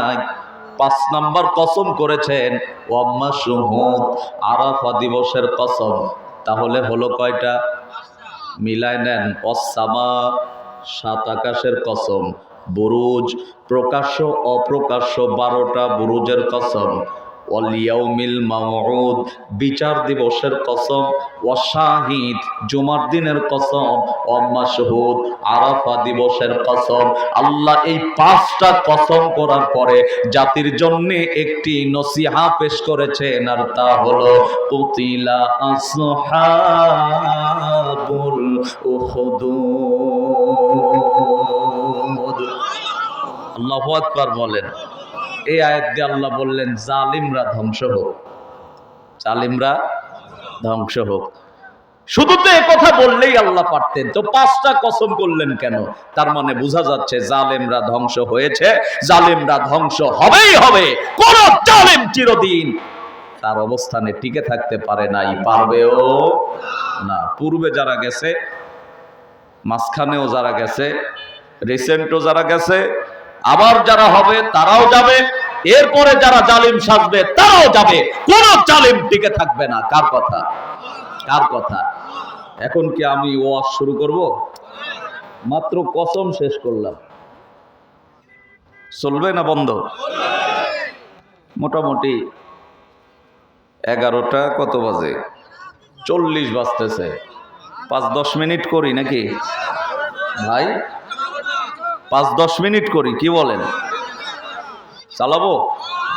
আপনারা যে এত ভালো ওয়াজ শুনেন, আমার তো তা জানা ছিল না। আধা ঘন্টা চলবে? সুবহানাল্লাহ। অসুবিধা নেই, আপনারা যতক্ষণ আছেন আর কি। যদি ভালো না লাগে খালি মিস কল দিবেন, পারবেন না? বক্তব্য কয়টা? একটা। বক্তব্য একটা। ওয়াজ ভুলে গেলে চলবে না। কসম 5টা, বক্তব্য একটা। কোরআনুল কারীমে আল্লাহ কোরআন শুনবেন কেন পয়েন্ট বলেছি 3টা। এ যাবৎ পর্যন্ত ওয়াজ করেছি 8টা, বাকি আছে একটা। একেবারে সহজ ওয়াজ, যাতে আপনাদের ভুল না হয়। এখন এই জালিমরা ধ্বংস হোক, কুতিলা আসহাবুল উখদুদের ব্যাখ্যা করতে গিয়ে তাফসিরে মুজিহুল কোরআনে মুফাসসির যে তথ্যটা দান করেছেন তা একেবারে হৃদয় বিদারক। আমি যখন স্টাডি করলাম দেখলাম ওই সময়ের একজন বাদশা ছিল, নাম হলো ইউসুফ। কি নাম বলেন তো? আবার কেউ ইউসুফ নবীকে মনে করবেন না। আমি যখন ইউসুফ নামটা পেলাম আমার মনটা বড় হয়ে গেল, কিন্তু গবেষণাটা যত সামনে আগালাম দেখলাম ব্যক্তিটা জাতে খ্রিস্টান ছিল। কি ছিল? খ্রিস্টান। ওই রাষ্ট্রে তিনি প্রধানমন্ত্রী অর্থাৎ বাদশার দায়িত্ব নিয়ে আসলেন। প্রাথমিক কাজ হলো তিনি যখন ক্ষমতা পেলেন মুসলিমদের প্রায় 20 থেকে 30 হাজারকে হত্যা করলেন। নাউজুবিল্লাহ বলেন। উজির নাজির মন্ত্রীরা বলতেছে, জাহাপনা মনে কিছু করবেন না, আপনার কাছে আরাধনা। এই মুহূর্তে জানতে চাই আপনি একটু করেন বর্ণনা, এই মানুষগুলিকে কেন হত্যা করলেন? উনি বলতেছে, আমার এই সিয়ার বেশি দিন টিকবে না যদি ওরা বেঁচে থাকে। যুগে যুগে যত জালিমরা ইসলাম আর মুসলিমদেরকে আঘাত করেছে তার মূলেই ছিল চেয়ার। কথা কন ঠিক না বেটে? ওরা নিজেরা সাক্ষ্য দিত মানুষগুলি ভালো, সেই মানুষগুলি আসলে ভালো ভালো কাজ বাস্তবায়ন করবে, এটাই হলো তার মূল লক্ষ্য। এটা বলে জাতিকে ডিভাইডেড করে দেওয়ার চেষ্টা চালাতো। আজকেও তার ব্যতিক্রম নয়। কথা বলেন ঠিক না বেটে? আমার দেশেও একজন আসছিল, ক্ষমতায় আসার পরেই আমাদের প্রাণ প্রিয় সেনাবাহিনীর প্রায় চৌকস 54 জন অফিসারকে বিডিআর বিদ্রোহ পিলখানার নামে হত্যা করে পৃথিবীর জমিন থেকে বিদায় করে দিয়েছে। ঠিক না বেঠিক? শুধু তাই নয়, 5ই মে শাপলা চত্বরে হাজার হাজার এদেশের কোরআন প্রেমিক তোলাবাদের বুকে গুলি করে শাপলা চত্বরের ময়দানকে সেদিন লাল করে দেওয়া হয়েছে। এরপরেও বলে আমার অপরাধটা কি? 71 জন্য যদি একটা বার ফাঁসি দেওয়া হয়, 1000 ফাঁসি দিলেও অপরাধের শেষ হবে না, হবে না, হবে না। কথা বলেন ঠিক কিনা? প্রিয় বন্ধুগণ, আমি হিসাব করে দেখলাম যে জবর যা, যে জাতের যা। রাজা ইউসুফ হিসাব করে বললেন, ওদেরকে হত্যা করা না হলে আমার ক্ষমতা বেশি দিন টিকবে না। কিন্তু ওর জানা ছিল না যেই মুসলিমদেরকে হত্যা করবে এই মুসলিমরা চিরদিনের জন্য শেষ হওয়ার জাতি নয়। 2-4 হাজার মুসলিমকে হত্যা করে কোরআন আর ইসলাম থেকে আলাদা করে দেওয়া যাবে না। ঠিক যাবে? যাবে যে না। তার বাস্তব প্রমাণ হলো হযরত ইব্রাহিম আলাইহিস সালামের জন্ম হতে ওরা দেবে না, কিন্তু জন্ম হয়েছে না হয় নাই? কার মাধ্যমে? যাকে পাহারাদার বানালো সেই পাহারাদারের মাধ্যমেই আল্লাহ পাক মুসলিম জাতির পিতার জন্ম ঘটিয়েছিলেন। মনে নাই আপনাদের? কাহিনী বলার উদ্দেশ্য না, কাল্লাগান কুতিলা সাবুল হুদুদের চমৎকার একটা ব্যাখ্যা দিয়ে যায়, আজীবন মনে থাকবে। এই কথাগুলি বলা দরকার। আর আমি শক্ত কথা বলতেই পছন্দ করি, এতে কারো ভালো লাগুক আর না লাগুক কিচ্ছু আসেও না যায়ও না। আমার দিনী ভাইরা খুব মনোযোগ দিয়ে শোনেন। রাজা ইউসুফ 20 থেকে 30,000 মুসলিমকে মেরেছে, যার মূল লক্ষ্য হলো মুসলিমরা টিকে থাকলে আমার ক্ষমতা থাকবে না, এদেরকে মারলেই আমার ক্ষমতা টিকে থাকবে। আমি তো মনে করি লেডি ফেরাউন তিনিও সিদ্ধান্ত নিয়েছিল এদেশের প্রাণ পুরুষগুলিকে হত্যা না করলে, নিয়ম আর অনিয়ম যে কোনোভাবেই তাদেরকে পৃথিবী থেকে বিদায় করে না দিলে আমার ক্ষমতা টিকবে না। আগামী 41-42 সালের যেই রোড ম্যাপ দিয়েছিল আল্লাহ বললেন 24-এই যে তার বিদায় হবে, এটা কি সে জানতো? কথা বলেন, জানতো? জানতো না। এখান থেকে শিক্ষা নেওয়া লাগবে, আল্লাহর ভয় দুনিয়ার ভয় বেশি পারা যাবে না। কোরআন আর ইসলাম নিয়ে পূর্বে যারা পেরেছে কেউ টিকে নাই। আজকেও যারা বাজে বাজে মন্তব্য করছেন শিক্ষা নেন, টিকার সম্ভাবনা নাই। গণভবনে ভাত রান্না করাই আছে, তরকারিও আছে, খাওয়ার নসিব হয় নাই, বিদায় নিতে হয়েছে। কথা কি ভুল বললাম? এই জন্য একটা গানও লেখা আছে, বলে দেব? আমার সাথে গাবেন যুবক ভাইরা? গাওয়া যাবে? সবাই আমার সাথে গান। ওহো পোলা পান রে, পালাই গেলাম তোদের কারণে। ঠিক আছে, সবাই বলো ওহো পোলা পান রে, পালাই গেলাম তোদের কারণে। না গাইলে কি গাওয়া যাবে? সবাই একসাথে বলেন ওহো পোলা পান রে, পালাই গেলাম তোদের কারণে। রিজার্ভ ফান্ড বস্তায় ভরে দিনের ভোট রাতে করে। ঠিক তো? ভুল বললাম? রিজার্ভ ফান্ড বস্তায় ভরে দিনের ভোট রাতে করে, উন্নয়নের গান ধরে, উন্নয়নের গান ধরে, তবু তোদের মন পাইলাম না রে, পালাই গেলাম তোদের কারণে। ও পোলা পান রে, পালাই গেলাম তোদের কারণে। আর একটু গাবো? হ্যাঁ, আল্লামা সাইদিকে যখন উল্টাপাল্টা বলে, উনিও এক বক্তব্যে বলেছিলেন এই সব যদি একটা গোড়ায় ঝাঁকুনি দিই পড়বে কোথায়? কোথায়? আমি কারো নাম বলবো না, পড়বে কোথায়? গেছে কোথায়? তাই তো উনি লিখলেন, বলে দেব? আমি এখন বাংলা ছাড়ি পড়ে আসি মামু বাড়ি। ঠিক, আমি এখন বাংলা ছাড়ি পড়ে আসি মামু বাড়ি, নিয়ে যাবে তাড়াতাড়ি আরো কিছু মানুষ মারি, লাশের ওপর নৃত্য করার সুযোগ দিলি না রে। সবাই বলো পালাই গেলাম তোদের কারণে। ও পোলা পান রে, আমি পালাই গেলাম তোদের কারণে। ঠিক আছে না? যারাই জুলুম করবে তাদেরকে পালাতেই কেউ টিকে নাই, টিকতেও পারবে না। অহংকার করেছে যারা, মরেছে তারা।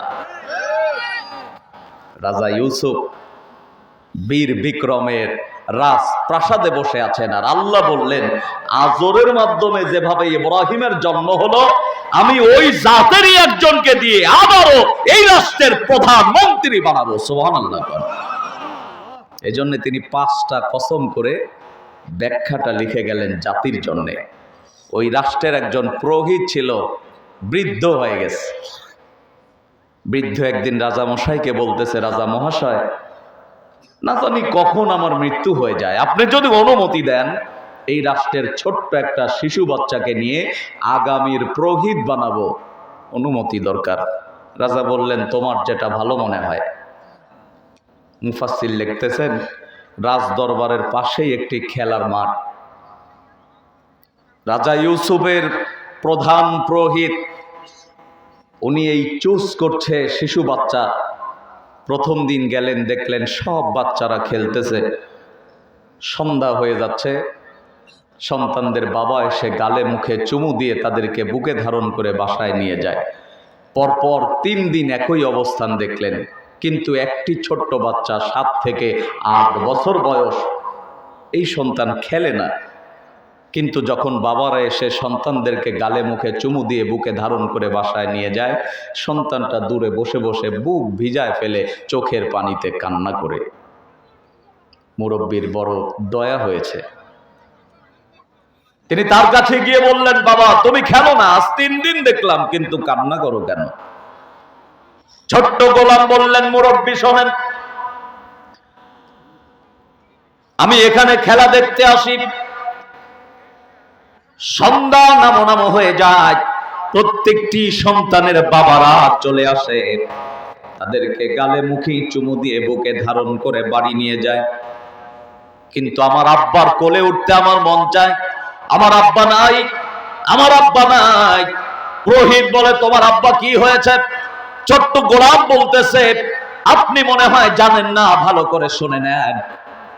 এই রাষ্ট্রে মুসলিম ছিল আমার বাবা, প্রায় 20 থেকে 30 হাজার মুসলিমকে রাজা ইউসুফ এসে যে ব্রাস্ট ফায়ার করে মেরে ফেলেছে, আপনি কি জানেন না? পুরোহিত বললেন, জানি। ছোট্ট গোলাম বলে, ওর ভেতরে আমার বাবাও আছে। এখন তো চাইলে আমি আমার বাবার কোলে উঠতে পারি না।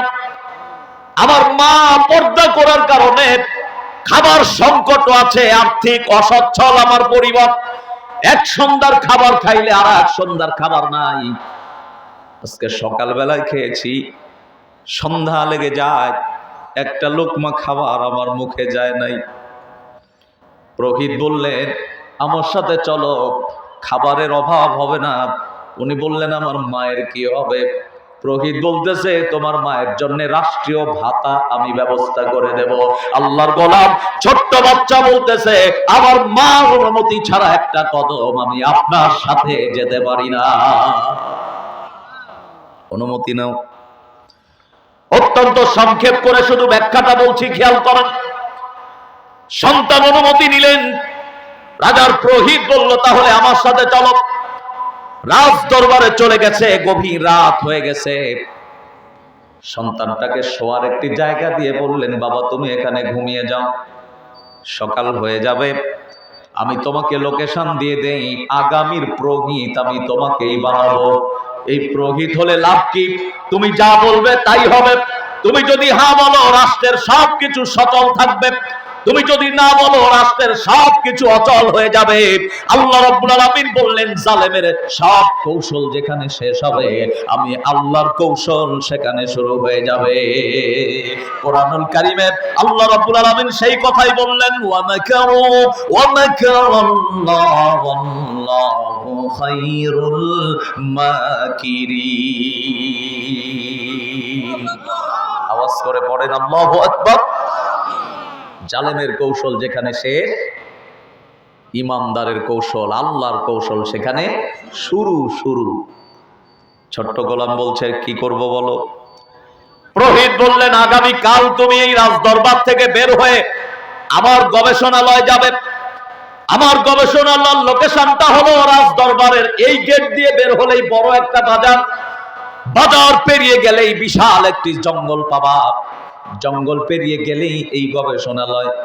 তবে মনে রাখবা, বাজারে দেরি করা যাবে না, জঙ্গলে দেরি করা যাবে না, আশেপাশে দেরি করা যাবে না, অতি তাড়াতাড়ি চলে আসবা। আমি এক কথা একবারের বেশি দুইবার বলি না। ছোট্ট সন্তান রওনা দিলেন, বাজার পেরিয়ে জঙ্গলের মাঝামাঝি গেছে, এত চমৎকার একটা গুনগুন গুনগুন আওয়াজ তার কানে আসছে। মুফাসসির বললেন সন্তানটা অ্যাস্টনেস্ট হয়ে গেছে, অবাক হয়ে গেছে। আল্লাহর গোলামটা ওখানে স্থির হয়ে দাঁড়িয়ে গেছে, কত সময় চলে গেছে তার জীবনে জানা নাই। এত সুন্দর আওয়াজ আল্লাহর গোলাম বলতেছে, মুফাসসিরের বর্ণনা, এর পূর্বে কোনদিন এমন সুন্দর আওয়াজ সে শুনে নাই। আমার আল্লাহর ক্ষমতা আছে না নাই? তাই অনেক আগে আমি লিখেছিলাম, পাগল মন মন রে দম ফোরাইলে দেখবি কে আপন। পাগল মন মন রে দম ফোরাইলে দেখবি কে আপন। যেজন তোমার অতি আপন সে পরাবে তোমায় কাফন, সে করিবে তোমারে দাফন। পাগল মন মন রে দম ফোরাইলে দেখবি কে আপন। আমাদের আপন কে বলেন না, কে? আল্লাহ। ছোট্ট গোলাম সেখান থেকে গবেষণালয় গেলেন, তাকে বসার জন্য একটা পীড়া দেওয়া হলো। পীড়া বুঝেন? ওই যে কাঠের পীড়া, যেটা একটা দেওয়া হলো। পুরোহিত কয়েকটা দেবতাকে নিয়ে উনি পূজা সোজা করতেছেন। গবেষণালয়ে প্রবেশ করার সাথে সাথে বসতে দিয়ে তাকে বলতেছে, এই ছোট্ট বালক, আমার অবর্তমানে তুমি হবে এই রাষ্ট্রের আগামীর পুরোহিত, সুতরাং আমি যা বলি তুমি মনোযোগ দিয়ে শোনো। ঠিক আছে ওস্তাদজি, বলেন। উনি এবার সুন্দর করে শোনাচ্ছেন। অল্ল অল্লং জ্যেষ্ঠং শ্রেষ্ঠং পরনং পূর্ণং যো ব্রাহ্মণ মহাসমগ্র মাসি বাহু বজন নিকৃত অনুতাদর্শ দাদাবর্ষ সম্বল গ্রাম মুখ্যস্য মুখ্যস্য মাধমাসি বিষ্ণু যশমুতম্মা তরিতম নিদশত মদবর্তিকা দেবা দক্রায়নান্তে প্রকৃতিতা বিশ্বনাম বক্রায়ম সদায় সশ্রয়ম শ্রিতা জগতের সকল প্রাণী সুখী হোক। ওম শান্তি ওম শান্তি ওম শান্তি। কিছু কি বুঝলেন? এটা হলো সাংস্কৃতিক ভাষা, তার মানে হলো পুঁটি মাছং অল্প পানি পায়ং ফরফরং। এটা একটা সাংস্কৃতিক ভাষা। ছোট্ট গোলাম বলতেছে, আপনি যে বললেন এটার অর্থ কি? উনি এক ধমক দিয়ে বলতেছে, আমি যা বলি তুই তাই কর। ছোট্ট বালক বলতেছে, এটা বললে তো হবে না। আপনি বলেছেন আপনার অবর্তমানে আমি হলাম এই রাষ্ট্রের পুরোহিত, আপনি যখন থাকবেন না, এটা আমি যখন জাতির সামনে ব্যক্ত করব, যদি আমার কোনো অনুসারী আমাকে প্রশ্ন করে বসে, পুরোহিত মশাই আপনি এটার বাংলা বলেন, আপনি আমাকে না শিখায় দিলে আমি কেমনে তার জবাব দেব? কথা লজিক্যালি। তো উনি বললেন, আপনার বেশি বলা লাগবে না, প্রথম সেন্টেন্সটা একটু আমাকে বলেন। পুরোহিত বলতেছে, তাহলে শুনতেই চাও? বলে হ্যাঁ। তো শুনে নাও। অল্ল অল্লং জ্যেষ্ঠং শ্রেষ্ঠং পরনং পূর্ণং। উনি বললেন, আল্লাহ এক, আল্লাহ অদ্বিতীয়, আল্লাহ বড়, আল্লাহ মহান, আল্লাহ শ্রেষ্ঠ। সুবহানাল্লাহ বলেন, আরো আওয়াজ করে বলেন সুবহানাল্লাহ। ছোট্ট গোলাম আস্তে করে একটি কথা বললেন। ছোট্ট শিশুটা 7 থেকে 8 বছর বয়স, তাফসীরের ভাষায় আসছে। উনি বললেন, আপনার কথার সাথে তো কাজের মিল নাই। আপনি বললেন আল্লাহ এক, আল্লাহ অদ্বিতীয়, আল্লাহ বড়, আল্লাহ শ্রেষ্ঠ, আল্লাহ মহান, আর এখানে যে কাজটা করতেছেন তা আপনি বলেন এক, করেন আর এক। আমরা পার্থিব ইতিহাসে দেখি নাই শ্রোতার সামনে বলি এক, কর্মে আর এক। কথা বলেন না, দেখেছি না দেখি নাই? যদি এটাই হয়, এটার হাদিসের ভাষা হলো, এদেরকে বলা হয় মুনাফিক। কি বলা হয়? আয়াতুল মুনাফিকি সালাসুন। মুনাফিকের প্রাথমিক আলামত 3টা। ইদা হাদ্দাসা কাযাবা ওয়া ইদা ওয়াদা আখলাফা ওয়া ইদা তুমিনা খানা। কথা বললে মিথ্যা বলে, ওয়াদা করলে খেলাপ করে, আমানত রাখলে তার খেয়ানত করে। এই 3টার কোনো একটা আমার মধ্যে থাকলে আমিও মুনাফিক, আপনাদের ভেতরে থাকলে আপনারাও, কোনো নেতার ভেতরে থাকলে নেতাও। এটা যদি প্রধানমন্ত্রী হয় তাও, এটা যদি স্বরাষ্ট্রমন্ত্রী হয় তাও, এটা যদি পররাষ্ট্রমন্ত্রী হয় তাও। আমার বাবা হলেও মা হলেও মুনাফেক মুনাফেক মুনাফেক, ঠিক কিনা? কাউকে ছেড়ে দিলাম? সুযোগ নাই তো। আর আমার কোথাও তো আমি বলি নাই, এটা জাগতিক অবস্থান থেকে দালিলের ভিত্তিতে আমি বলেছি। সুতরাং এটার বিপক্ষে অবস্থান নিলে আপনাকে দলিল নিয়েই বিপক্ষে অবস্থান নিতে হবে। বুঝেন নাই কথা? মুমিনদের চরিত্র হলো কোরআন এন্ড সুন্নাহ থেকে কথা বললে তাদের চরিত্র হবে সামিউনা ওয়া আতানা, শুনবো আর মানবো। মুনাফিকের চরিত্র হবে সামিউনা ওয়া আসাইনা, কেন মানবো, কি কারণে মানবো। এটা কোনো মুমিনের চরিত্র হতে পারে না। আমরা মুমিন না বলেন? তাহলে আমরা কোরআন সুন্নাহর কথা শুনবো, মানবো। বড়জোর আপনি বলতে পারেন হুজুর এটা দলিলটা আমারে দেখান। আমি যদি দলিল না দেখাতে পারি কান ধরে নেমে যাব, জীবনে আর স্টেজে উঠবো না ইনশাল্লাহ। আর দলিল থাকলে মানার দরকার আছে আমাদের। আল্লাহ কবুল করুন। পুরোহিত শিক্ষা দিচ্ছে ওখানে, ও শিক্ষা নিতে থাক। কসম আমাদের 5টা। কেন কোরআন শুনবেন পয়েন্ট বলেছি 3টা, তাহলে 3 আর 5-এ 8। আর এইখানে টার্নিং আছে, এটা 8:30 বলা যায়। কি বলেন? 8:30 বলা যায়। বেজে গেছে 12টা, হওয়া শেষ। আগামীকালের জন্যে আপনাদের জন্য একটু দোয়া করে যাই। হযরতুল আল্লাহ মাওলানা মোস্তফা মাহবুবুল আলম আজহারি আমাদের প্রিয় মোহতারাম, উনি আসবেন, প্রাণ খুলে আলোচনা শোনাবেন। আবারও যদি সুযোগ হয় আমি এই কমিটির জন্য দোয়া করি, আমার এই মাসুম বিল্লাহ সহ আগামীকালের যিনি মেহমান আছেন, বিশেষ মেহমান মাহমুদুল হাসান, আমি এদের কাছে কৃতজ্ঞ যে আমাকে একটু সুযোগ করে দিয়েছেন আপনাদের সাথে পরিচিত হওয়ার। কষ্ট পেয়েছেন আপনারা? কষ্ট পেয়েছেন? আমি চেষ্টা করেছি একটি গঠনমূলক আলোচনা করার জন্যে। আমি আমার আলোচনার একটু ডানেও যাই নাই, বামেও যাই নাই, আমি কোনো কাহিনীর দিকেও যাই নাই। কোরআন এন্ড সুন্নাহ দিয়ে শুধু আপনাদের হৃদয়টাকে করাঘাত করতে চেয়েছি। প্রিয় ভাইয়েরা, আমার উদ্দেশ্য বড় বক্তা হওয়া এটা নয়, বরং আমার উদ্দেশ্য হলো এ জাতি যেন আল্লাহ রাস্তাটা খুঁজে পায়। কথা বুঝেন নাই? আল্লাহ আমাদের সকলকে একসাথে যেন জান্নাতি মেহমান হিসাবে কবুল করেন, দ্বীনের কাজ করার তৌফিক দান করেন। আল্লাহর জমিনে আল্লাহর দ্বীন বিজয় হোক, এ ব্যাপারে কাজ করার তৌফিক দান করেন। এই উদাত্ত আহ্বান রেখে কমিটির প্রতি কৃতজ্ঞতা বোধ প্রকাশ করে আপনাদের সকলের সুস্বাস্থ্য দীর্ঘায়ু কামনা করে আমি লং রাস্তা যাব। গতকাল প্রোগ্রাম করেছি ওই পথে, ওই যে মুজিবনগরের শেষ প্রান্ত দামুরহুদা থানায়। আজকে এসেছি চিলাহাটি, আগামীকালকে আল্লাহ যদি বাসায় যাব পাবনা।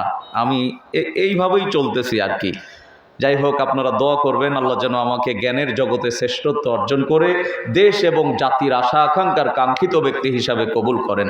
বেঁচে থাকলে দেখা হবে আবার, মারা গেলে দেখা হবে হাসরের মাজার। কেউ হবেন না আলোচনা শুনে বেজার। আমার বাড়ি নাটোর মাদ্রাসামুর বাজার। পরিশেষে বক্তা, শ্রোতা, উদ্যোক্তা, নারী পুরুষ, আবাল বৃদ্ধ বনিতা, তাওহিদি জনতা সকলকে হৃদয়ের গভীর থেকে সালাম জানাবো হাজারো হাজার। এটা মোনাজাতের পরে অনেকেই নাম্বার চেয়েছেন, তা আমি কি নাম্বার বলে দেব? নাম্বার বলে দেব, যাদের প্রয়োজন হয় নিতে পারেন। 01711 01711। আমি বোঝার জন্যে আরো সহজ করে দিচ্ছি, 155042 0171 155042 মনে থাকবে? তার মানে হলো 01711155042। এই হলো আমার নাম্বার আর কি। আপনাদের সকলের সুবিধার্থে আমি বলে দিলাম, কারণ অনেকেই চেয়েছেন, কার্ড এত লোককে দেওয়া তো সম্ভব নয়। নাম্বারটা বলে দিলাম, প্রয়োজন হলে রাখবেন। আমি আপনাদের সকলের জন্য দোয়া করি, কমিটির জন্য দোয়া করব। আখেরি মোনাজাতের মধ্য দিয়ে আজকের এই প্রথম দিনের আলোচনাটা এখানে শেষ হবে ইনশাআল্লাহ। আস্তাগফিরুল্লাহ আল্লাযী লা ইলাহা ইল্লা হুয়াল হাইয়ুল কাইয়্যুম ওয়া আতুবু ইলাইহি লা হাওলা ওয়া লা কুওয়াতা ইল্লা বিল্লাহিল আলিয়্যিল আযীম। আল্লাহুম্মা আমিন। রব্বানা যালামনা আনফুসানা ওয়া ইল্লাম তাগফির লানা ওয়া তারহামনা লানাকুনান্না মিনাল খাসিরিন। আয় আল্লাহ তাআলা, ঐতিহ্যবাহী নীলফামারী জেলার এই ডোমার উপজেলার উত্তর কেতকিবাড়ি নামাজি পাড়া যুব সমাজের উদ্যোগে ও এলাকাবাসীর উদ্যোগে 2 দিন ব্যাপী ঐতিহাসিক তাফসীরুল কোরআন মাহফিলের আজকের এই প্রথম রজনীর সম্মানিত সভাপতি মহোদয় এখানে রয়েছে। আল্লাহ তোমার অসংখ্য প্রিয় বান্দা পর্দার আড়ালে বসে থাকা আবেদা সলেহা জাকেরা শাকেরা তাহেরা বান্দীদেরকে নিয়ে আমি গুনাহগার তোমার শাহী দরবারে দোকানা হাত তুলেছি। দয়া করে মেহেরবানি করে আমাদের জীবনের সমস্ত গুনাহগুলি মাফ করে দাও। আজকের যে আলোচনা করেছি, যতগুলি আয়াত হাদিস পড়েছি, ভুলগুলি মাফ করে দাও। আমরা যেন আমলিয়াত জিন্দেগিতে বাস্তবায়ন করতে পারি তৌফিক দিয়ে দাও। আল্লাহ, আমরা প্রত্যেকেই যেন এক একজন দ্বীনের মুজাহিদ হতে পারি তৌফিক দান করে দাও। রব্বুল আলামিন, এই যুবক যারা, তারা চাইলে তো একটি গানের অনুষ্ঠান করতে পারত, কিন্তু তারা তোমার কোরআনের বাগান সাজিয়েছে। আল্লাহ, তুমি তাদের ঈমানি চেতনা বৃদ্ধি করে দাও। আমার মাসুম বিল্লাহ সহ আজকের এই কমিটির সভাপতি আমাদের প্রিয় ভাইকে আল্লাহ কবুল করো। রব্বুল আলামিন, সমস্ত ম্যানেজিং কমিটির সকল সদস্যকে আল্লাহ তুমি কবুল আর মঞ্জুর করো। আয় আল্লাহ তাআলা, যে আলোচনাগুলি করেছি রব্বুল আলামিন, আমরা যেন তা আমলিয়াত জিন্দেগিতে বাস্তবায়ন করতে পারি তৌফিক দান করে দাও। আল্লাহ, যে বাসায় আমরা খেলাম, কত মোহাব্বত করে আমাদেরকে বাসাটা ছেড়ে দিয়েছে। আলেমদের প্রতি যারা সহৃদয়বান হয়, আল্লাহ জান্নাতে মেহমান হিসেবে তোমার ওই বান্দার বান্দীদেরকে কবুল করো। রব্বুল আলামিন, অসংখ্য মা বোন পর্দার আড়ালে কোরআন শুনছে, আমি তাদের জন্য দোয়া করি। আল্লাহ, প্রত্যেকটা মা বোনকে তুমি আম্মাজান আয়েশা খাদিজাতুল কুবরা রাদিয়াল্লাহু তাআলা আনহার মতো ইসলামের সৈনিক বানিয়ে নাও। রব্বুল আলামিন, হযরতে আসিয়ার মতো কবুল করে নাও। আয় আল্লাহ তাআলা, আমার আম্মা জানদেরকে তুমি ভালোভাবে ঈমানের পথে চলার তৌফিক দান করে দাও।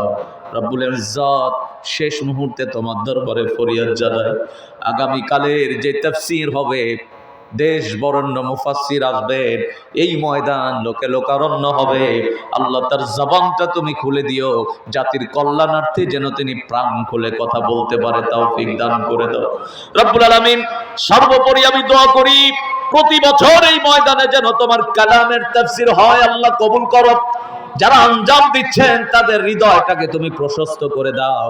আজকের মাহফিলের সভাপতি মহোদয়কে কবুল করে নাও, প্রধান অতিথিদ্বয়কে কবুল করে নাও, পৃষ্ঠপোষক সহ যারা সহযোগিতা করেছে টাকা দিয়ে, পয়সা দিয়ে, লাইট দিয়ে, মাইক দিয়ে, আল্লাহ, এই আলোচনা যারা মিডিয়ার মাধ্যমে ধারণ করে গোটা বিশ্বের কাছে পৌঁছে দিচ্ছে, সাদগায়ে জারিয়ার সব তুমি তাদের আমলনামায় দান করে দাও।